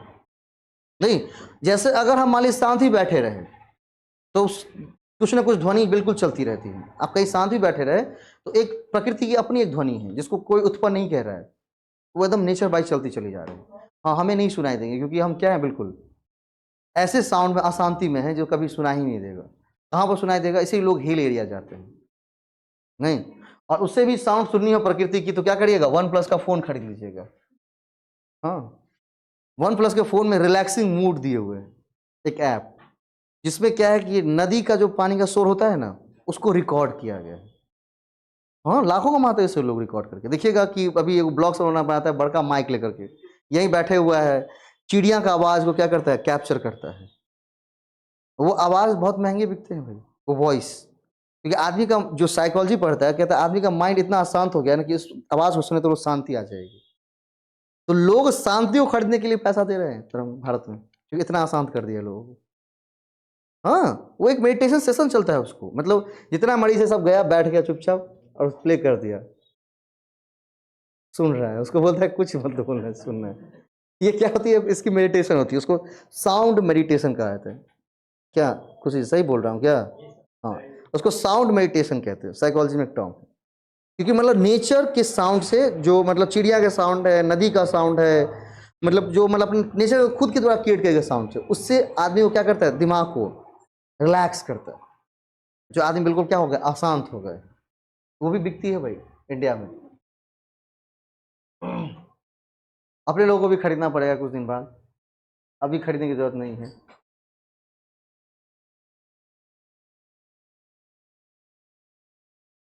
क्योंकि एक बहुत ही बड़े तहलका का इंतजार कर रहा है विश्वविद्यालय, और उस टाइम गए पीएचडी में तो भाई तहलका मच जाएगा ना अपने भी।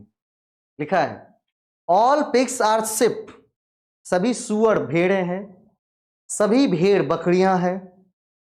तो हम कहते हैं कि सभी सुअर बकरियां हैं, ठीक है। ये स्टेटमेंट किन चीजों को नियुक्त करता है, यह कमजोर युक्ति है, यह this conclusion is probably true, invalid argument because the conclusion does not follow the premise, a valid argument because premise were true conclusion would have been true। क्योंकि यह वैध है क्योंकि कंक्लूजन भी ट्रू है और प्रीमाइस भी बिल्कुल ट्रू है। इसमें से क्या है, ठीक है। इस क्वेश्चन को जब मैंने पहली बार देखा तो मैंने क्या कहा था, यह किसी भी रूप में लिखा है, आपको क्या करना है, आपको दिमाग में क्या आना चाहिए, क्वेश्चन देख रहे क्या देना चाहिए, फिगर। बहुत बढ़िया, क्या चीज याद आना चाहिए, फिगर। इन चीजों को देखकर सॉल्व नहीं करना, क्योंकि आप स्वामी विवेकानंद नहीं है, है ना, देखकर सभी सॉल्व नहीं होगा। तो इसको हम क्या करेंगे, फिगर में ड्रॉ कर देंगे। जैसे लिखा हुआ ऑल पिग्स आर शिप, तो सबसे पहले पिग का क्या कर लेंगे, गोला बना लेंगे। और लिखा हुआ ऑल पिग्स आर शिप, इसका मतलब क्या कि पिग्स जो है, सभी पिग्स क्या है, भेड़ है। तो भाई भेड़ बड़ा बनना चाहिए पिग से या छोटा बनना चाहिए, बड़ा बनना चाहिए। मतलब ये आकृति जो मैं बना रहा हूं क्या सही है या नहीं, ये बताइए। सही है, कितने लोगों को लगता है सही है, कितने लोगों को गलत लग रहा है, सही। किसी कोई नहीं बोलेगा कि गलत है, गलत है, सही है, चलिए। चलो बढ़िया, कम से कम इतना विश्वास तो है हम पर कि ऑल पिग्स आर क्या, शिप, मतलब सभी पिग्स क्या जाएंगे, शिप के अंदर जाएंगे, करेक्ट। चलो अब लिखा ऑल शिप आर गोट, सभी शिप क्या हैं, बकरियां हैं, मतलब बकरी इससे ही बड़ा बनना चाहिए, नहीं, चलिए बनाते हैं बकरी इससे ही बड़ा।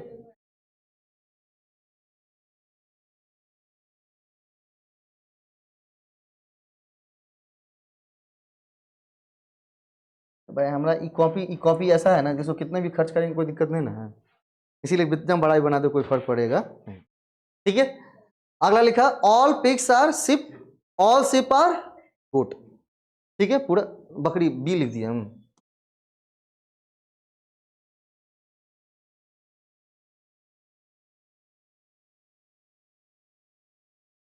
ठीक है, चलिए अब इस अगर स्टेटमेंट को देख लिया जाए, अब ये दोनों स्टेटमेंट हमने सही कर बना दिए ना।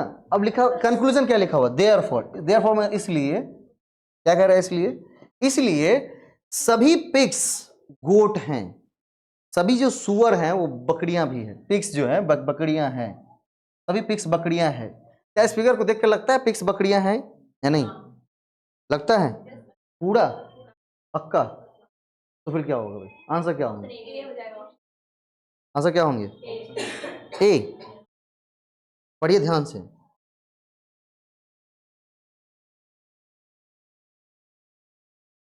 क्या होगा आंसर इसमें, क्या होगा आंसर, क्या यह वैध जो हम कंक्लूजन बोल रहे हैं क्या वो वैध है, वैलिड है या नहीं है, क्यों वैलिड है, लिखा हुआ है यह एक वैलिड युक्ति है क्योंकि आधार वाक्य का मतलब प्रीमाइस, ये जो दोनों लिखे होते हैं ना उसको कहते हैं आप प्रीमाइस, और ये जो लिखा होता है उसको कहते हैं आप कंक्लूजन। प्रीमाइस का हिंदी नाम होता है आधार वाक्य, जिस आधार पर अगले वाक्य कहे जाएंगे। तो बोला कि आधार वाक्य बिल्कुल सत्य है तो निष्कर्ष बिल्कुल सत्य होगा, मतलब इसका मतलब क्या हो, वैध है, तो निष्कर्ष भी सही है और प्रीमाइस तो बिल्कुल सही है ही, तो ये वैलिड तो होंगे ही होंगे। तो ए तो हमारा कंफर्म सही है, ए कहां पर है, एक ही ऑप्शन में, आंसर क्या हो जाएगा, ए। अगर हमारा कंक्लूजन बोलता कि यह एक अवैध युक्ति है क्योंकि निष्कर्ष आधार वाक्य से नहीं निकलता है, अगर मैं यहां इसको थोड़ा उलट दूं, ध्यान सुनिए, क्या कर दूं, उल्टा कर दूं, लिख दूं कि ऑल गोट्स आर पिग्स, क्या तब क्या आंसर हो जाएगा, तब आंसर क्या हो जाएगा, तब ये क्या हो जाएगा, अवैध युक्ति हो जाएगा। क्यों, क्योंकि आधार वाक्य जो निष्कर्ष है वो आधार वाक्य से नहीं निकला हुआ है, जो निष्कर्ष है वो आधार वाक्य से बिल्कुल नहीं निकला हुआ, उससे कोई इसके रिलेशन है ही नहीं, तो वो क्या हो जाएगा, अवैध हो जाएगा। और जो चीजें अवैध हो जाएगी वो क्या हो जाएंगी, वीक हो जाएंगी, है ना, इसका कोई बेस ही नहीं रहेगा, ठीक है, तो क्या हो जाएगा, कमजोर हो जाएगा ना, आंसर क्या हो जाएगा, बी एंड डी। जैसे अगर मान लीजिए कोई अवैध हो गए तो वो क्या हो जाते हैं, थोड़े से कमजोर आर्गुमेंट के रूप में गिने जाते हैं, ठीक है। इसी क्वेश्चन को मैंने दोनों रूप में बताया कैसे बनने का, ठीक है। अगर कंक्लूजन क्या कर ले, सेलेक्ट कर ले उस चीजों को, और जब भी इस क्वेश्चन को देखिएगा तो स्वामी जी बनने की जरूरत नहीं है, फटाफट फिगर ड्रॉ करेंगे, और फिगर ऐसे ड्रॉ करेंगे धरफरा करके नहीं कि भाई कितना बच्चा वाला क्वेश्चन पूछ दिया रे, क्योंकि फिगर में बहुत सारी चीज छुपी होती है, ठीक है। तो फिगर ड्रॉ कर लेंगे, आधे चीज वहीं से क्लियर हो जाएगा, और फिगर के हिसाब से क्या करना है, आप कंक्लूजन को देखना है कि फिगर के हिसाब से कंक्लूजन सही है कि नहीं। अगर फिगर के हिसाब से देखिएगा तो कंक्लूजन जो दिया गया था बिल्कुल सही है ना कंक्लूजन, कि ऑल पिग्स आर गोट, मतलब पिग का जितना बड़ा गोला है वो सब किसके अंदर में है, गोट के अंदर में है ना, ठीक है। तो क्या हो जाएंगे ये बिल्कुल आंसर, यहां पर ए हो जाएंगी, लेकिन अगर मेरा क्वेश्चन सेट होगा तो क्या हो जाएगा आंसर, बी एंड डी, ठीक, दिक्कत कहीं पर कहीं नहीं ना। चलिए नेक्स्ट क्वेश्चन, हो गया, चलिए यहां से आएगा 8वां नंबर क्वेश्चन, क्या कह रहा है 8वां नंबर क्वेश्चन में, तर्क एवं युक्ति की प्रकृति के आलोक में असत्य कथनों को चुनिए। जो कथन आपके सामने प्रेजेंट किए जा रहे हैं अभी उसमें से जो गलत चीज है उसको चुननी है। ठीक है, जो कथन प्रेजेंट किया जा रहा है उसमें से क्या करनी है, गलत को चुननी है, सही को नहीं चुननी है, इसको गलत को चुननी है। चलिए चुनते हैं। ये है आपका, ये ए है कथन, इसका इंग्लिश नहीं आ पाया, हिंदी में है। आधार वाक्य या निष्कर्ष में किसी अमान्य युक्ति में सत्य अथवा असत्यता का कोई भी संयोजन हो सकता है। ठीक है, आधार वाक्य या निष्कर्ष में किसी भी अमान्य युक्ति में सत्य अथवा असत्यता का कोई भी संयोजन हो सकता है। चलिए कोई बात, आगे पढ़ते हैं। किसी भी मान्य युक्ति में, मान्य का मतलब होता है वैलिड, अमान्य का मतलब होता है इनवैलिड। इनवैलिड आर्ग्यूमेंट के अंदर आधार वाक्य या निष्कर्ष में सत्य अथवा असत्य का संयोजन हो सकता है, पहला वाला कथन कह रहा है। दूसरा कथन कह रहा है मान्य युक्ति में सत्य आधार वाक्य और असत्य निष्कर्ष नहीं हो सकता है, ऐसा कह रहा है। अगला है निगमनात्मक युक्तियां लगभग मान्य हो सकती हैं, deductive arguments can be almost valid. जो चीज डिडक्टिव है वैलिड हो जाएंगी। ठीक है, valid does not mean true, valid का मतलब ये नहीं कि वो क्या है, बिल्कुल ट्रू ही हो। इसमें से कौन से कथन गलत है ये चुननी है आपको, कौन से कथन गलत है।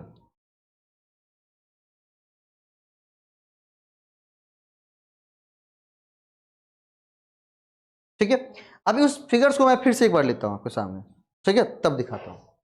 पहला क्या कहा था, ऑल पिग्स आर शिप,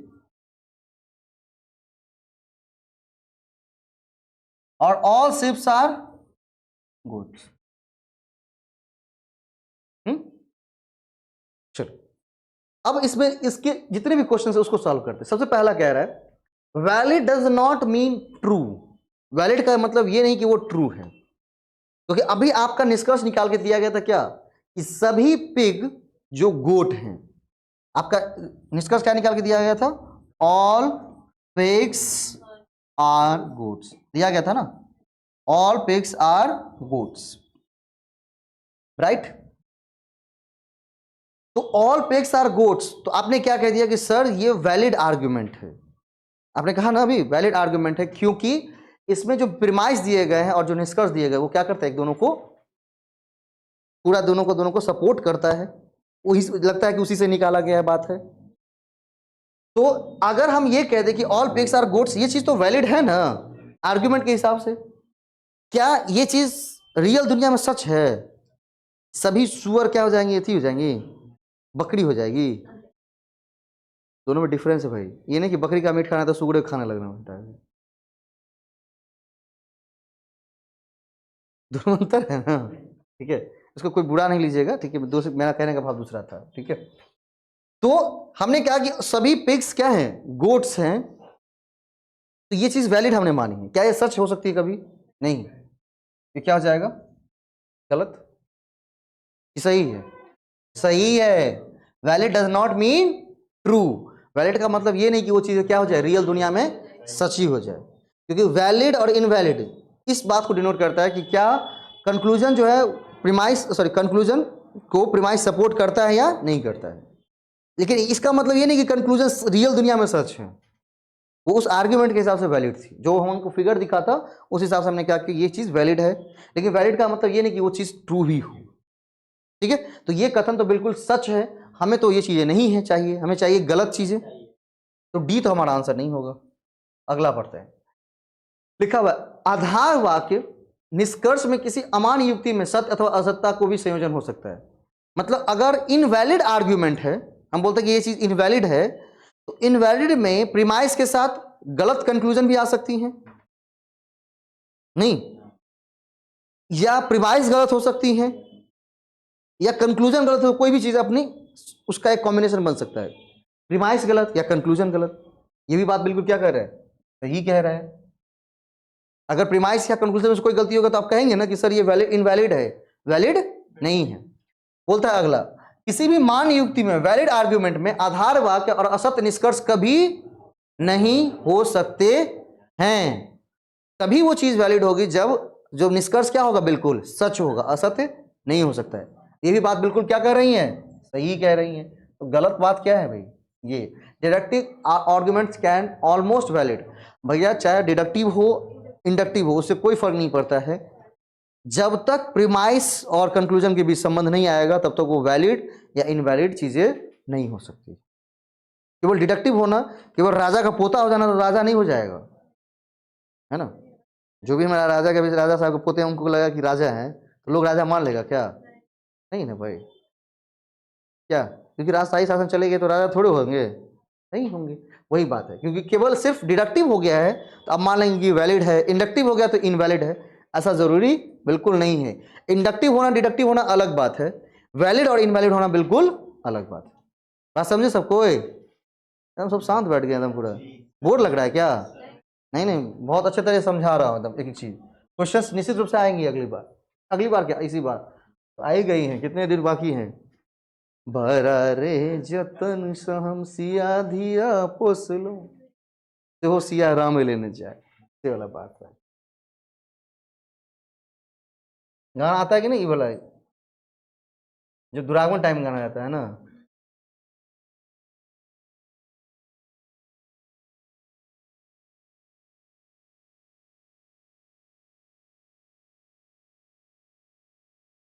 जैसे उस दिन एक मिली थी दोस्त हमारी, ठीक है, साथ ही पढ़ते थे, बहन लगेगी, उसका शादी होने वाला था। बोले बउआ बस आई बेर छठ छो, अगला छठ से दर्शन नहीं है तो चौटा के। बहुत खुशी था, बोले कि इसको दुखी करना है। हम बोल दिए कि बउआ या छठ छो, ऐसे नहीं नहीं हम आबि जाए, हम कहले आबि जेबी, कहि देबै जे बस वाला के जे लऽ के अयली ओकर टांग काटि देबो ओहिठाम, लऽ के जे गेल ना तो फिर अभिया नहीं होता। हम सब देखे नहीं चाहे छी, कियाकि हम चाहे छी लोग कमे बढ़े नहीं भाई, नहीं जनसंख्या बहुत है। हाँ ठीक है, तो बहुत खुशी मनाते हैं। बउआ एहि बेर जे खुशी मनाबऽ के छै मना ल, कि अगला खुशी में शामिल तू नहीं है चौटा के। 3 दिसंबर को शादी है ना, और उस दिन देखिए ना कैसे कराते, उस दिन रहेगा खुशी में, मुझे बाप चाय चाय। चलिए आर्ग्यूमेंट, उसके बाद स्ट्रॉन्ग आर्ग्यूमेंट, अनसाउंड आर्ग्यूमेंट और वीक आर्ग्यूमेंट। जितने भी आर्ग्यूमेंट होते हैं टाइप्स बताए गए हैं, जिसकी चर्चा आपके नोट्स में चैप्टर नंबर 1 में है। जितने भी आर्ग्यूमेंट्स हैं उसकी साउंड आर्ग्यूमेंट, अनसाउंड आर्ग्यूमेंट, ये चीज साउंड है, ये चीज अनसाउंड है। अनसाउंड जानते हैं? अनसाउंड का मतलब क्या होता है? अनसाउंड का मतलब नहीं जानते हैं? अनसाउंड का मतलब होता है पागल। मजाक लग रहा है, सही बात बोल रहे हैं। अनसाउंड माइंड सुनते हैं ना, अनसाउंड माइंड का है। अनसाउंड माइंड का मतलब क्या है? ये पागल माइंड का है। क्या है ये? बिल्कुल पागल माइंड का है। चलिए क्वेश्चन नंबर 12 क्या कहता है कि argument, strong argument, unsound argument, weak argument. Argument में आपने क्या कहा कि आर्ग्यूमेंट में क्या चीजें होनी चाहिए? आर्ग्यूमेंट में आपकी 2 प्रीमाइसेस और एक कंक्लूजन होनी चाहिए, कम से कम 2 आधार वाक्य होनी चाहिए और एक कंक्लूजन होना चाहिए। अभी तक आपने यही देखा है ना। चलिए वो चीज इसमें ढूंढते हैं, कहां तक लिखा हुआ है? लिखा हुआ है कथनों का एक समुच्चय जिसमें निष्कर्ष का बचाव आधार वाक्य द्वारा किया जाता है। ठीक है, निष्कर्ष का बचाव कौन करेगा? आधार वाक्य। मतलब निष्कर्ष भी एक समुच्चय है ना, कॉम्बिनेशन। किस चीज का कॉम्बिनेशन? आधार वाक्य और निष्कर्ष का। तो क्या हो जाएगा? ए का हो जाएगा हमारा 4। ए का 4 कहां पर है? एक ही जगह पर है। चलिए और भी पढ़ते हैं, उसमें बी पढ़ते हैं, आ स्ट्रॉन्ग आर्ग्यूमेंट। स्ट्रॉन्ग आर्ग्यूमेंट का मतलब होता है एक आगमनात्मक युक्ति जिसमें निष्कर्ष संभवतः आधार वाक्य से निकलता है। क्या करता है? देखिए अभी हमने आर्ग्यूमेंट पढ़ा ना, आर्ग्यूमेंट 2 प्रकार के, एक हो गई आर्ग्यूमेंट 2 प्रकार के, डिडक्टिव आर्ग्यूमेंट एंड इंडक्टिव। कौन सी? इंडक्टिव। क्या हुआ? एडक्टिव ना, एबडक्टिव, हाइपोथेटिकल जिसको कहते हैं। नहीं वो 2 हम कंसिडर करेंगे, एक और भी है पता है, उसको कंसिडर नहीं करेंगे हम, कंसिडर इसको करें। अब जब डिडक्टिव की बात हम करते हैं, किसकी बात करते हैं? जब हम डिडक्टिव की बात करते हैं, ठीक, तो जब डिडक्टिव की बात करते हैं तो 2 तरह का होता है। डिडक्टिव भी 2 तरह के होते हैं। डिडक्टिव कितने प्रकार के होते हैं? 2 प्रकार के। एक होता है साउंड डिडक्टिव। क्या होता है? Sound deductive. एक होता है अनसाउंड डिडक्टिव, एक साउंड डिडक्टिव और एक अनसाउंड डिडक्टिव। डिडक्टिव के दो पार्ट, जैसे डिडक्टिव के दो पार्ट हैं उसे भी किसी तरह से किस के इंडक्टिव के भी कितने पार्ट हैं? दो पार्ट हैं। इंडक्टिव के कितने पार्ट हैं? दो पार्ट हैं। तो थोड़ा सा जगह मिले ना।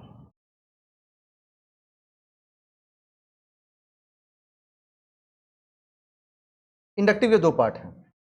पहला पार्ट है आपका, पहला पार्ट है आपका स्ट्रॉन्ग पार्ट, उसको स्ट्रॉन्ग स्ट्रॉन्ग डिडक्टिव कहते हैं। एक होता है वीक, ठीक है, क्या कहते हैं इसको? वीक कहते हैं। पूरा समझिए, जब आर्ग्यूमेंट का क्वेश्चन आगे पूरा समझाता हूं। ये करके आर्ग्यूमेंट कितने प्रकार के? दो प्रकार के। आर्ग्यूमेंट का मतलब लिखिए मत, क्या सुनिए। आर्ग्यूमेंट का कितना मतलब? आर्ग्यूमेंट दो प्रकार के। What is argument? तो बोला कि argument is a set of sentence in which two types of sentences, two are premises and one is conclusion.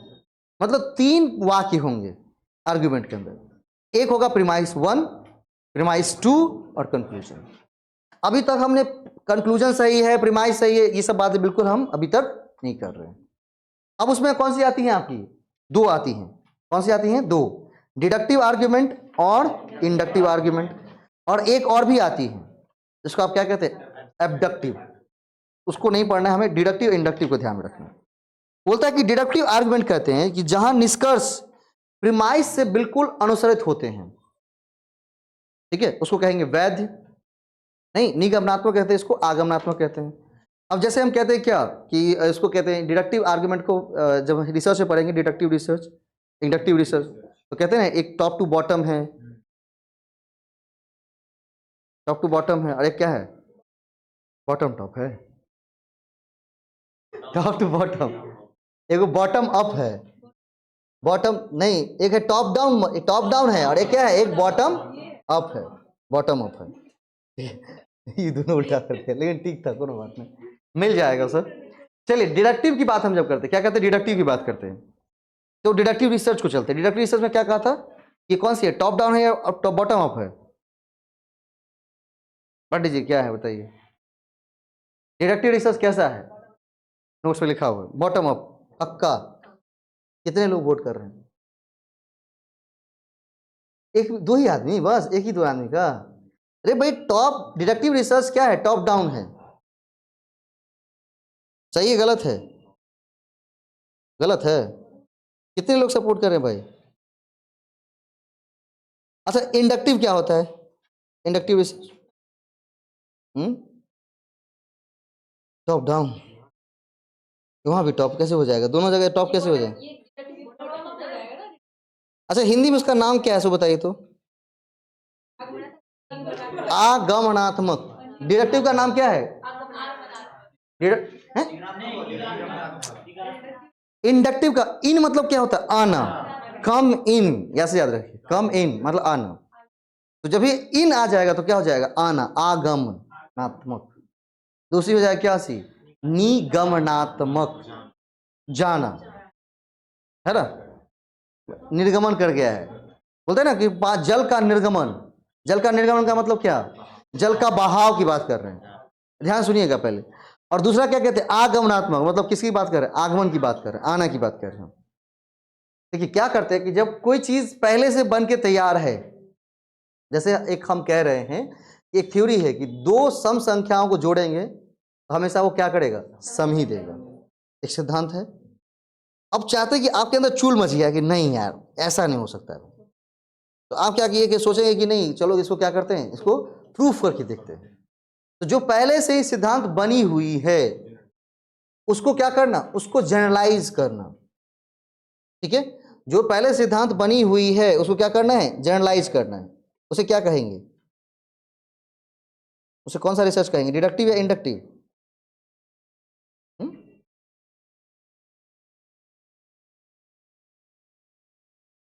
कोई बात नहीं, नोट्स में देख लीजिए, लिखा हुआ है।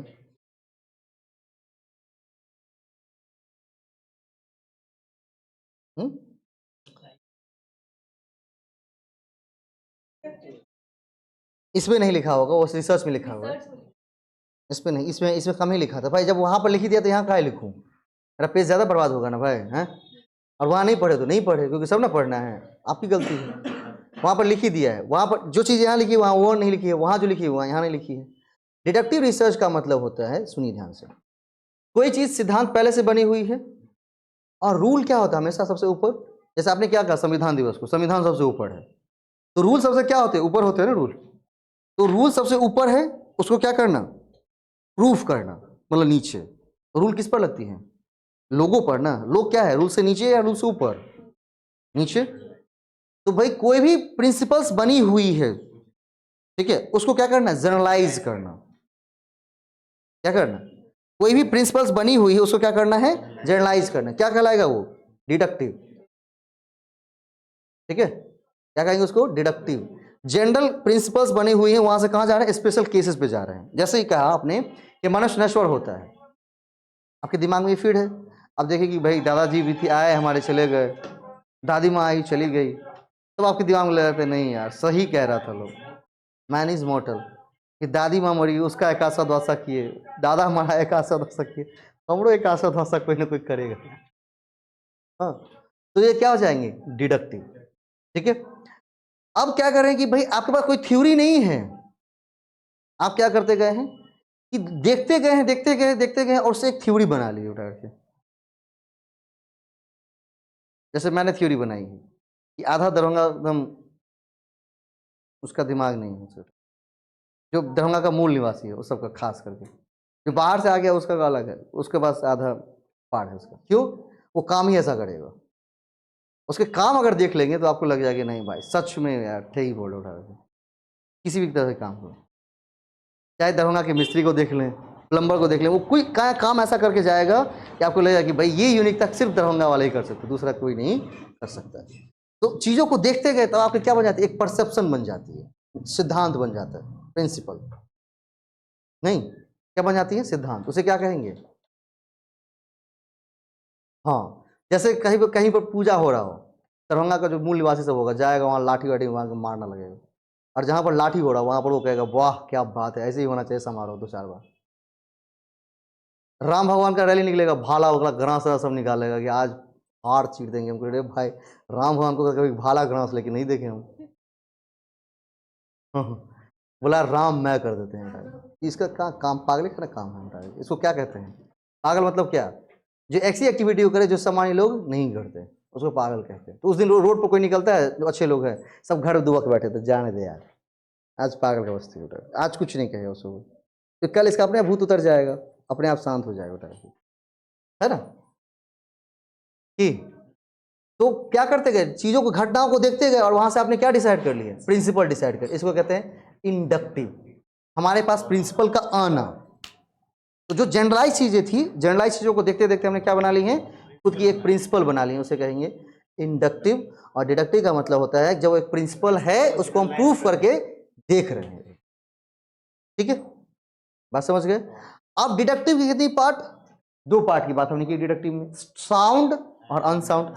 एक होगा साउंड जो कि सामान्य होगा, एक होगा अनसाउंड जिसको पागल कहते हैं, है ना। अब साउंड में क्या होता है, अनसाउंड में क्या होता है, देखिए सबसे पहले आपके साउंड वाला लिखे हैं कि नहीं, अनसाउंड आर्गुमेंट लिखा हो, साउंड वाला नहीं लिखा। इसको क्या करना चाहिए, आर्गुमेंट की जगह अनसाउंड लिखना चाहिए भाई, मजा आता है तो टाइम। तो यहां पर सबसे पहले अनसाउंड को देखते हैं, इसको देखते हैं अनसाउंड को।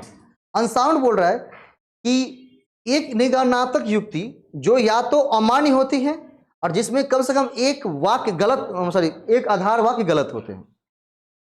अगर किसी आर्ग्यूमेंट के अंदर पहले तो वो देखना है कि वो डिडक्टिव है या इंडक्टिव है।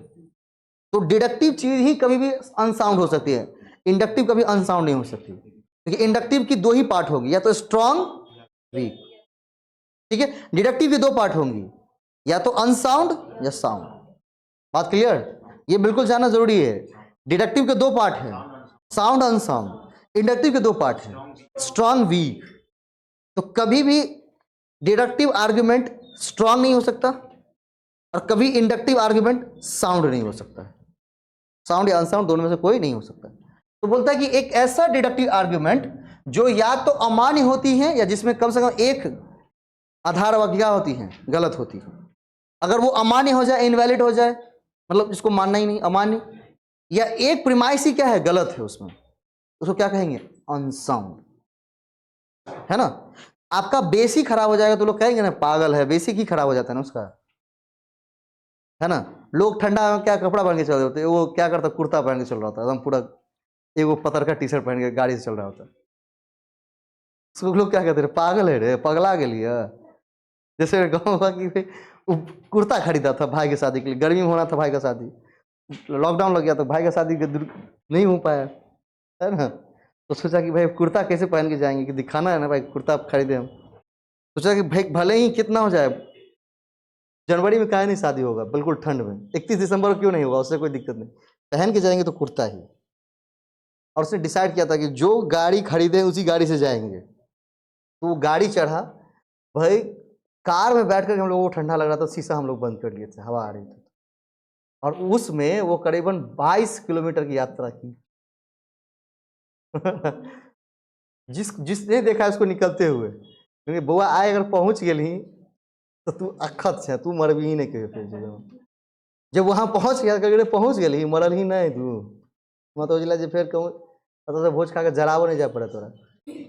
तो इतनी ठंड में क्या कर लिया वो, अनसाउंड होगा ना, कि बेसिक से खराब हो गया, नहीं बेसिक चीज है ना, कि भाई ठंड है तो क्या कर लेंगे, जैकेट पहन लेंगे, तो यहाँ से जैकेट पहन के चलो, वहां उतार देना जैकेट, बोले ना वो सब नहीं होते भाई, हम जेबे तो कुर्ते पहन के जेबे, मतलब उसका बेसिक खड़ा हो गया। तो जिसका बेसिक प्रीमाइस ही खड़ा हो जाए वो क्या हो जाएगा, अनसाउंड कहलाएगा। बस सही समझे बात को पूरा। हाँ, अगली कौन सी है हमारी, स्ट्रॉन्ग आर्ग्यूमेंट। कौन सी है हमारी, स्ट्रॉन्ग आर्ग्यूमेंट। किसका पार्ट होगा हमारा, इंडक्टिव का, तो लिखा हुआ है ना बी का, बी का कौन सा 3। एक आगमनात्मक युक्ति जिसमें निष्कर्ष संभवतः आधार वाक्य से निकलता है।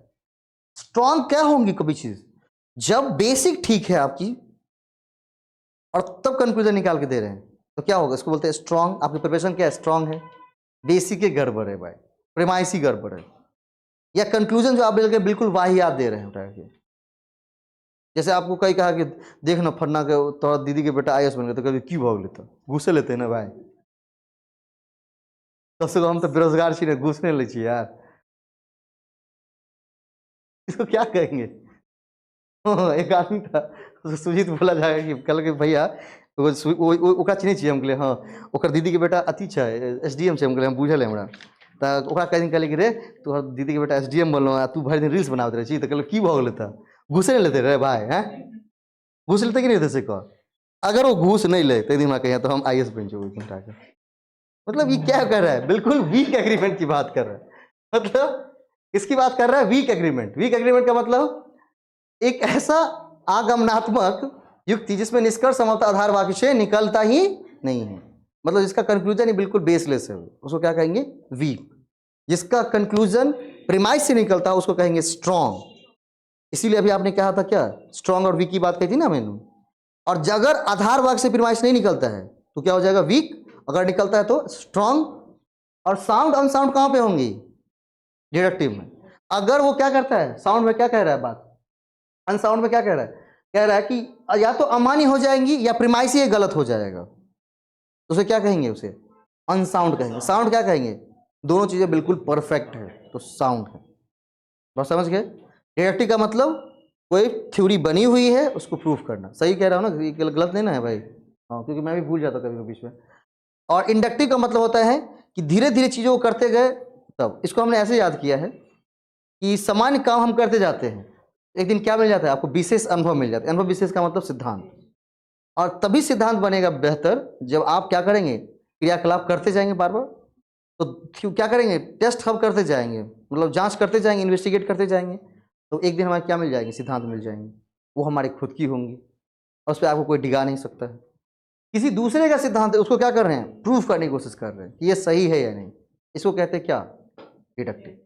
आपको जिस तरह से हो निमोनिक्स बनाकर जैसे भी हो उसको याद जरूर करिएगा, ठीक है। चलिए, और भी सेट में बचा हुआ क्वेश्चन क्या, बहुत इस सेट में, मतलब इस उस डेट में बचा हुआ है भाई, उस सेट में तो बचा ही होगा ना, तो तुमको पता ही है कि जब धीरे धीरे करके समझाना है तो समय तो लगेगा ही ना भाई, लेकिन इस पर आपका भी काम करना है ना, तो ना समझाएंगे हम, तो आप लोगों को करके लाना है। घर बैठे बैठे जो एकदम दूध मलाई चल रहा है, सब दूध मलाई निकालते हैं ना आज। बोला कि मृत्यु दंड नैतिक रूप से गलत है, क्योंकि अपराध के लिए मृत्यु दंड देना नैतिक रूप से अनुनय है। मतलब अनुनय का होता है, बोला कि capital punishment is morally wrong because it is ethically impermissible to inflict death और पनिशमेंट टू क्राइम। मृत्यु दंड नैतिक रूप से क्या है? गलत है, क्योंकि अपराध के लिए मृत्यु दंड देना नैतिक रूप से अनुमेय है। सही है गलत? क्या बोल रहा है इसमें? दो गलत मिलकर सही बन जाते हैं। देखो कौन बात कर रहा है। Begging the questions, square tactics. इसमें कौन सी क्या है? फैलेसी मौजूद है। एक नई फैलेसी भी देखने को मिली है इसमें। बेगिंग द क्वेश्चंस है क्या?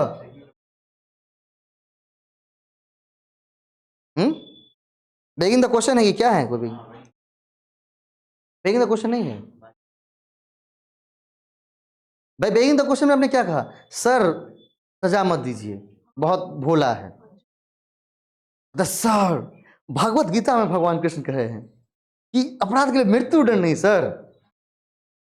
इसका मतलब क्या? ये बिल्कुल अनैतिक चीज है, बेगिंग द क्वेश्चन। सो क्या कहेंगे? बेगिंग द क्वेश्चन फैलेसी, है ना?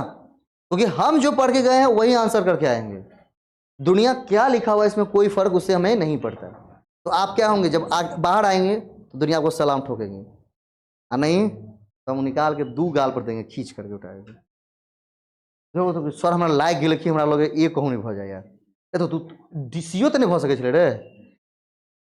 जो चीज पढ़ा वो आपको नहीं लगता है, लेकिन जो चीज नहीं पढ़ा वो कैसे लग गई? इसका मतलब पागल है, अनसाउंड माइंड का आदमी उठा करके। अरे वो ना मार के आना चाहिए, तब सही अगर देखते हैं। हाँ वो अगर मार के आता तब गलत होता, तब बात है। तब तुम साउंड माइंड के बिल्कुल सही काम करके आए।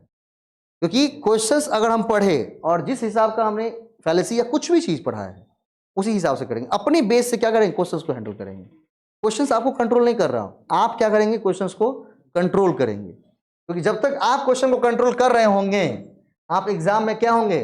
बने रहेंगे। जिस दिन आपको क्वेश्चन, जब भी क्वेश्चन आपको कंट्रोल करने लग जाएगा आप क्वेश्चन से आउट हो चुके हैं। भले ही आप क्वेश्चंस में एग्जाम में बैठे हैं क्यों ना एसी में मन मार के इस बार तो पास होके आएंगे।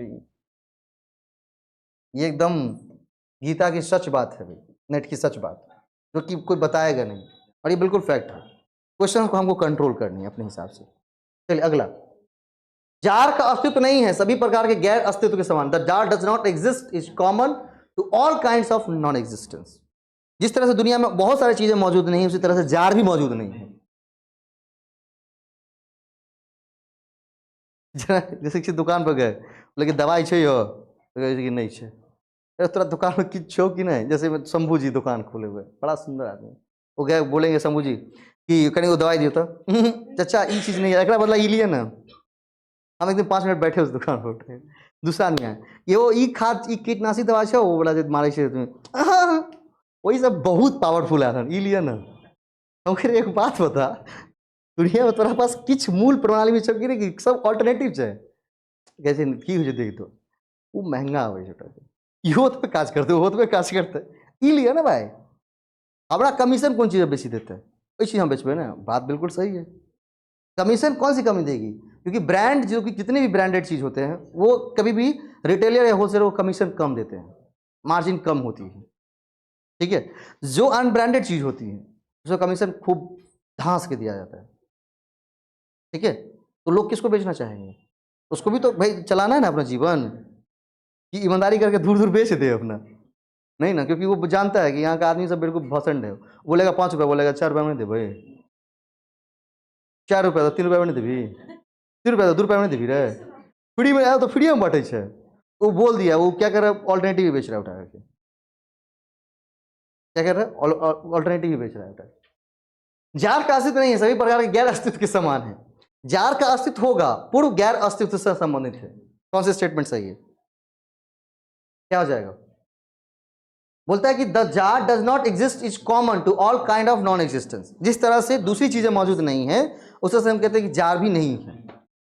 मतलब कोई चीज बोलता है कि खाना है तो बोलता नहीं है, बोलता कि लोटा है पानी पिया वो भी नहीं है। तो आप क्या करेंगे? मन मार के चलेंगे, चल खाना भी नहीं है लोटा भी नहीं, बहुत गरीब आदमी है खानदानी गरीब है ये लोग। एक मूवी में देखे, बोला कि रे तुम्हारा हाथ इतना मोटा गए, सर हम खानदानी गरीब है, मेरा बाप गरीब, दादा गरीब, सब गरीब। इसको हम सिखाएंगे कि गरीबी क्या होती है और कैसे जिया जाता है। लिखा है the jar will exist refers to previous non existence. Jar exist, jar का अस्तित्व होगा जब क्या होंगी, पूर्व गैर अस्तित्व से संबंधित।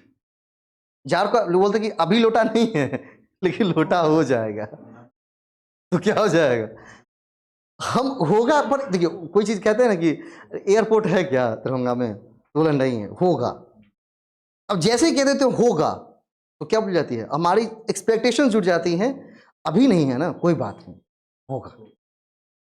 हाँ, जैसे कोई भी चीज आप शुरू करें, किसी से पूछिएगा कि कोई दिक्कत नहीं बाबू, होगा। हाँ, ये नहीं कहता है कि कितना मेहनत करता है, क्यों, कि जानता है कि जिस दिन पूछ दिया आपसे कितना मेहनत करता है, बोले ए मास्टर पागल है, बहुत बोलता रहता है। एगो मास्टर के पास गए कि ए पढ़ने की जरूरत है क्या, बिना पढ़े ही हो जाएगा, उठाएगी बिना पढ़े ही। कौन बोलता है, वो पागल है, लाओ मंत्र फूक देते हैं, जो हो गया। लोग उसके पास जाते हैं ना, है ना, हाँ या ना, जाते हैं ना कि भाई मंत्र फूक देगा हो जाएगा, उठाएगा, उससे कुछ नहीं होने वाला है भाई। तो क्या जो चीज होगा, क्यों कहते था पता है एग्जिस्टेंस, कि अगर आदमी को ये कह दे कि सोए रहिए, आप भारत के प्रधानमंत्री अगले होने वाले हैं, उसके लिए वो क्या करेगा, राजसु यज्ञ कर लेगा। जो युधिष्ठिर किए थे, वो घर गट्ठा जमीन यहाँ तक किडनी फिरनी सब बेच करके बोलेगा एक किडनी ले ले, वो फेफड़ा ले ले, आंख ले ले, तो प्रधानमंत्री काना भी ना बन सकता है, थोड़े है कि भाई दोनों आंखों का तभी प्रधानमंत्री बनेगा। वो यज्ञ कर लेगा, क्यों, बिना मेहनत के मिल रहा है ना। और कह दीजिए कि नहीं भाई पार्टी बनानी पड़ेगी, लोगों को जोड़ना पड़ेगा, तो 4 रात कहीं सोना पड़ेगा, दूर छोड़ यार, दूसरे कहीं देखिए पर मुख्यमंत्री तो नहीं वो में, चलो यार कम से कम सांसद है, मतलब विधायक है बना, वो में मेहनत है भाई। तो बोला कि चल मुखिया, मतलब जिला पर जिला बहुत बड़ा का, वो कहाँ पे आ जाते पता है, वार्ड नंबर पर। पता चलता वार्ड नंबर नहीं बना है, क्या है, वार्ड नंबर भी नहीं बना है। शुरू कहाँ से किया था, प्रधानमंत्री से, फिर मुख्यमंत्री पे आया, फिर उसके बाद सांसद, विधायक, जिला परिषद, पंचायत समिति, मुखिया, सरपंच का, चल वार्डो नंबर ठीक है चले, कोनो खराबी नहीं चाहिए, वार्ड नंबर वही की हो से बहुत पावरफुल लोग छे। वो किसको बता रहा पता है, अपने आप को, क्योंकि उसको मुखिया बनने की औकात नहीं है कम से, ठीक है, तो क्या करेगा अपने आप, और एक दिन मुखिया जरूर होंगे, आज वार्ड नंबर बने तो कल मुखिया जरूर होंगे। इस चीज से क्या करती है वो, अपने जो चीज नहीं है उसके एक्सपेक्टेशंस को क्या करता रहता है, सेटिस्फाई करता रहता है।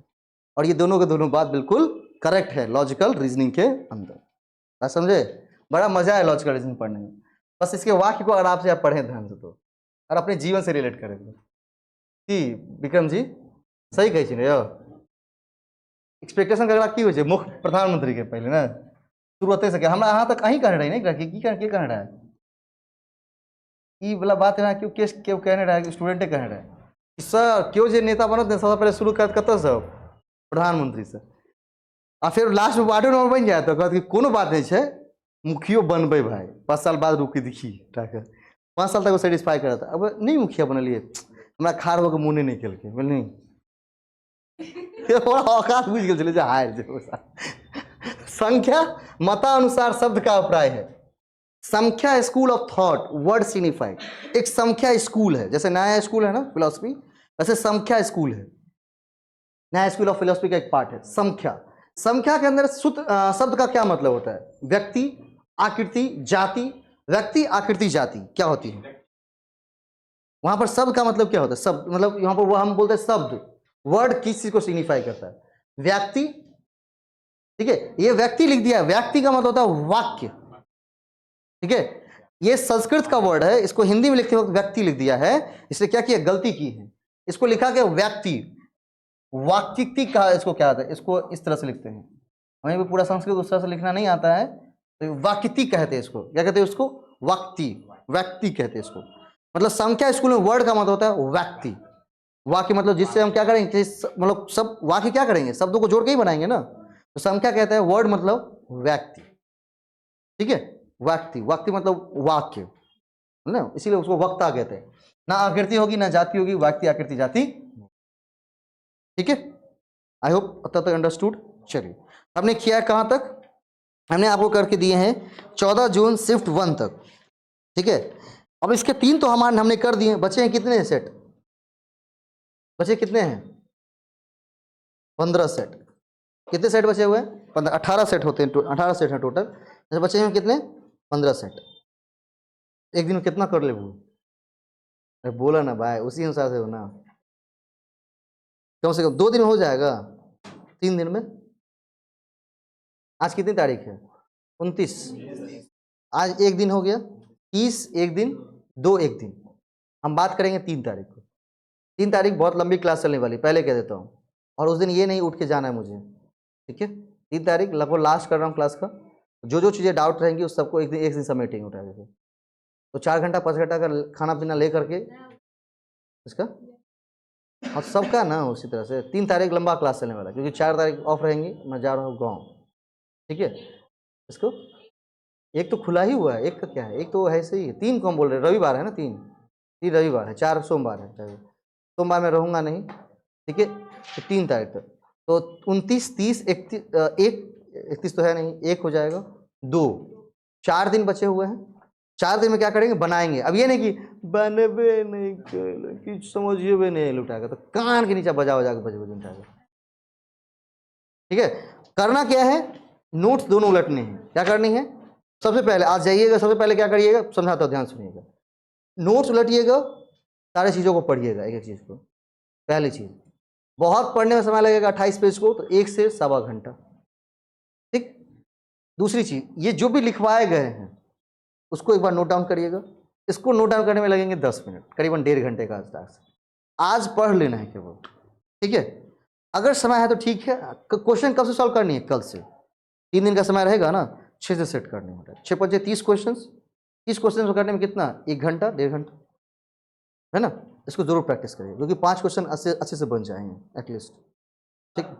इसका कल भी खुला है, परसों सब खुला है, मतलब सब खुला ही है। हम 3 और 4 की बात कर रहे हैं। हाँ, 3 तारीख को लास्ट कर रहे हैं। 4 को आपके जैसे पार्ट 1 टेस्ट हुए, पार्ट 2 टेस्ट होंगे, ठीक है? उस दोनों के बाद में रिजल्ट डिक्लेयर करता हूँ, देखता हूँ किसका ऊपर है सबसे ऊपर। इसका सबसे कम होगा उसको बड़ा सा लड्डू, उससे जिसका ज़्यादा उससे छोटा लड्डू, और जिसका सबसे ज़्यादा है उसको 1 बूंदिया निकाल के दे देंगे। जिसका सबसे कम है उसको बड़ा लड्डू। बोले कि तुम खाने वाला ही है, पढ़ने वाला है नहीं, तो खूब खा। बॉडी बिल्डर बना, क्या करना है? बॉडी बिल्डर बन करके आराम से रहना है। क्यों कहते रहे फायर दे रहे, देखे जी बॉडी कहते हैं हर एक टेस्ट पे, जगह टेस्ट से पहले लड्डू एक टोटा है, क्योंकि वो खाने वाला है ना, पढ़ने वाला नहीं है। चलिए वैसे ही का पार्ट 2 करेंगे 4 तारीख को। 4 तारीख को आराम से छुट्टी रहेगी, आपको घर से देना है, यहाँ से आके देना है, जैसे भी देना है आराम से दे दीजिएगा, सेट होकर के मिल जाएंगे सर। 5 तारीख को क्या है? छुट्टी बनाइए आराम से। 6 तारीख से कुछ क्लासेस शुरू है। और कोई भी, एक भी बता देता हूँ, कोई भी व्यक्ति जिसका पहले एग्जाम हो लास्ट एग्जाम हो, कोई एक दूसरे को फ़ोन नहीं करेगा। और किसी का कॉल हिस्ट्री से पता चल गया तो उसका मूड़ी तोड़ेंगे, पहले पतका बोल देते हैं, मूड़ी तोड़ेंगे। इसके पीछे लॉजिक है। क्या होता है, अब आप एग्जाम देख के आए तो जरूरी है कि उसका सेट भारी था, आपका भी सेट हो।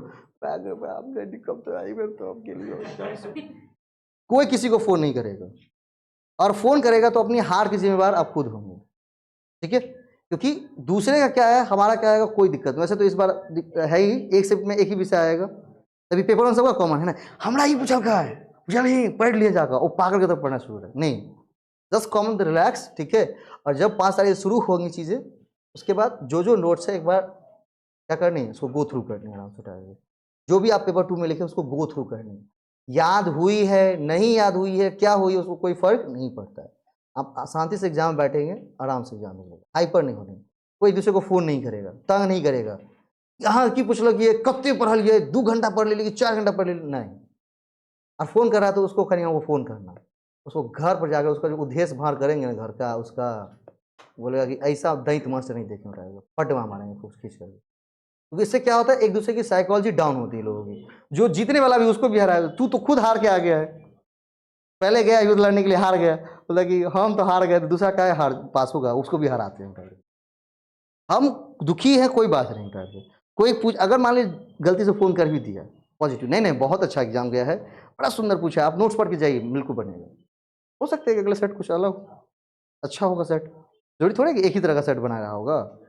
हाँ, इसीलिए मैंने कहा फ़ोन नहीं करना है, किसी को कोई फ़ोन नहीं करेगा उठा के, अपने एग्जाम पे फोकस करेंगे। एग्जाम जब खत्म हो जाएगी तो यहाँ आइए, खूब घेटी में घेटी जोड़ी, गई दैया गे मैया, या अगर सेम विषय का है तो वहाँ पर घेट जोड़ी करिएगा। वो भी कब? और एग्जाम हॉल से घुसने से पहले एक भी आदमी को देख लिए किसी से बात करते हुए तो वहीं पर गर्दन काटेंगे उसका, इस बार पक्का बोल दिया। क्योंकि ये लोग इतना बात कर लेता है बाहर में, अंदर जाता है सब फूस हो जाता है उठा के।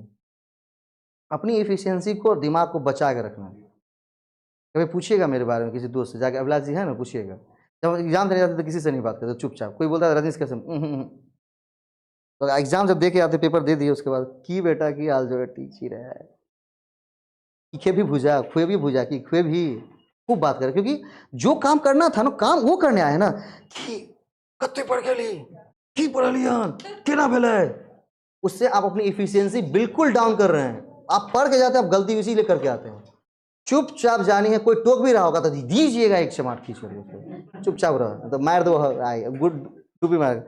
एक इस बार हम खुद ही आ रहे हैं वहां पर। आधा आदमी क्या करते पता है, हम ये देख रहे हैं कि जब इतना आसान मेरा क्वेश्चंस है, इतने अच्छे नोट्स है, तब भाई इंप्रूव नहीं हो रही, कहीं तो गड़बड़ है ना। गड़बड़ कहाँ पर है, आपकी एक्टिविटी में। बिल्कुल गलत एक्टिविटी करके जाते हैं एग्जाम देने के लिए। एग्जाम देने जा रहे हैं बिल्कुल शांति मन से, एग्जाम गए, भाई मम्मी पापा को जो भी प्रणाम करें, जिनको भी करके गए, चुपचाप आराम से शांति में एग्जाम घुसे हॉल में। उससे पहले किसी से बात नहीं करनी, किसी से भी नहीं, मतलब किसी से भी नहीं। क्योंकि आपका दिमाग बिल्कुल फोकस रहेगा तब एग्जाम पर। आप बात कर लेते हैं, ये भाई वो तत्ते पढ़ के रे, ओते पढ़ के उठा के। जो वहां पर सबसे ज्यादा उचक्का करता होगा एग्जाम से पहले, पहले फेल हो गएगा। अगर नहीं तो आप लिख लीजिए, उसका रोल नंबर लिख लीजिएगा और उसका रिजल्ट निकाल के देखिएगा। और क्योंकि जो बढ़िया टॉपर होता है वो बिल्कुल शांत रहेगा, बैठा हो किसी कोना बैठा रहेगा, चुपचाप किसी से बात नहीं करेगा, बोलेगा कि ये बिल्कुल बेवकूफ़ आदमी है। उसका रोल नंबर लिख लीजिएगा, सबसे ज़्यादा मार्क्स उसी के होंगे। क्योंकि वो अपनी इफिशियंसी कहीं दूसरे जगह बर्बाद नहीं कर रहा। आप क्या करते हैं, दूसरे जगह इफिशियंसी बर्बाद करते हैं, एग्जाम खराब हो जाता है। बाप रे बड़ भारी क्वेश्चन चलो, 5 किलो के एगो, 7.5 किलो के एगो, 10 किलो के, वहाँ उठवे नहीं के लिए गोटा। बिल्कुल माइंड को बिल्कुल, क्योंकि एग्जाम क्रैक करना एक साइकोलॉजी है ह्यूमन की टाइप की। माइंड आपकी शांत रहेंगी तभी क्वेश्चन कर पाएंगे। क्योंकि इतने बहुत कंसेप्ट्स हैं ना, इतने कंसेप्ट्स को दिमाग में 3 घंटे में क्या करना है, रिटेन करना इतना आसान नहीं जितना लोग कह देते हैं। तो उस समय क्या है, अपनी इफिशियंसी को पूरी बचा के रखेंगे, ठीक है। और जिस दिन भाई एग्जाम हो, उसे रात में खूब 6-7 घंटा सोएंगे बढ़िया से। No mobile phones, no Facebook, no WhatsApp, no Telegram, no Instagram, ठीक है। नहीं तो फिर हार से बचा नहीं पाएगा आपको। और ये चीज़ फॉलो करके जाके देखिए, इतना दिन अभी तक एग्जाम दिया ना, ये चीज़ फॉलो करके जाके देखिए, उठाइए, निश्चित रूप से एग्जाम एफिशिएंसी देखने को मिलेगी। एफिशिएंसी मेरी बढ़ी है। हाँ, आप बिना पढ़े, पहले जो कम ही आप पढ़ा, 2-4 यूनिट पढ़ा तो पास तो नहीं होगा, लेकिन एफिशिएंसी जरूर बढ़ेगी। आपको देखेंगे कि हम क्वेश्चंस को रिलेट कर पा रहे हैं अपने आप से। क्योंकि ये सारी चीज़ें क्या होती है पता है, व्याधि है उठा रही है ना। 2 दिन फेसबुक, और उसके बाद आइए ना, उसके बाद 5 घंटा व्हाट्सएप ही चलाई उठा रही है ना। क्या करिए, 5 घंटा व्हाट्सएप भी चलाइए, सबको मैसेज करिए, कोई दिक्कत नहीं। हाँ, लेकिन अपने ट्यूशन वाले को मैसेज करिएगा। बात समझ गए ना। क्योंकि उस टाइम कोई बचा नहीं पाएगा, ये भी बात बिल्कुल सच है। क्योंकि बहुत खराब लगता है उस टाइम, पता है, क्योंकि जब सारी चीज़ें हमारे कंट्रोल में है और हम इम्प्रूव नहीं कर पा रहे स्कोर को, that's very very wrong point उठा के, है ना। पेपर 1 में कभी इफिशियंसी दिखा है ना उठा करके, है ना। पेपर 2 में नहीं, पेपर 1 में इफिशियंसी दिखा है ना कि हाँ देखिए सर हमको पढ़ा है तो 50 में कितना क्वेश्चन सही करके लाए, 40, 35, 30, तब नहीं इफिशियंसी। 25 को कर तो वो को दे, वो तो उसका सब कोड कर लेता है। खुद का 39 है ना 39, तो कम से कम 40 तक तो पहुँचा। और आप पहुँचना आसान है, बस चीज़ों को आराम आराम से देखेंगे तो, ठीक, चाहे मैथ्स का हो, रीजनिंग का हो, रीडिंग कॉम्प्रिहेंशन का हो। और अगर एक गलती हो गई तो दूसरी को रुकनी नहीं है। डीआई में अगर एक डीआई फंस गया, जो नहीं कि पहला डीआई ही बनाए, पहला क्वेश्चन, है ना, दूसरे क्वेश्चन ट्राई करेंगे, तीसरे क्वेश्चन ट्राई करेंगे, चौथे ट्राई करेंगे, एक ना एक क्वेश्चन जरूर आता होगा, पक्का है ये बात, ठीक है। अब बोलेंगे 4 तो नहीं बना, एक ही बना ना, तो क्या हो गया, यहाँ तो 5 नहीं ना बनने वाला था तुमसे, एक तो कम से कम बन गया ना। पहला अगर देख रहा होता तो चौथा क्वेश्चन नहीं बनता तुमसे, छोड़ देते डीआई को या गलती मार देते। चौथा क्वेश्चन सही हो गया तो कम से कम 2, जहां 10 लॉस जा रहे थे हमारे, 10 का लॉस जा रहा था ना हमारा, तो 2 नंबर तो रिकवर हो गया है ना। तो कम से कम करेजा हम पत्थर मार लेंगे एक बार, चल ठीक है 2 आ गया कम से कम। क्योंकि वही 2 हो सकता है कि तीसरे में, क्योंकि डीआई का क्वेश्चन ऐसा होता है ना कि अगर एक बार कैलकुलेशन आपको, डीआई में डरते क्यों पता है लोग, कैलकुलेशन बहुत लंबा था सर, सबको कैलकुलेशन करना पड़ता। देखो नेट अगर आपसे मेहनत करवा रहा है तो आपको मजदूरी भी उतना ही देगा।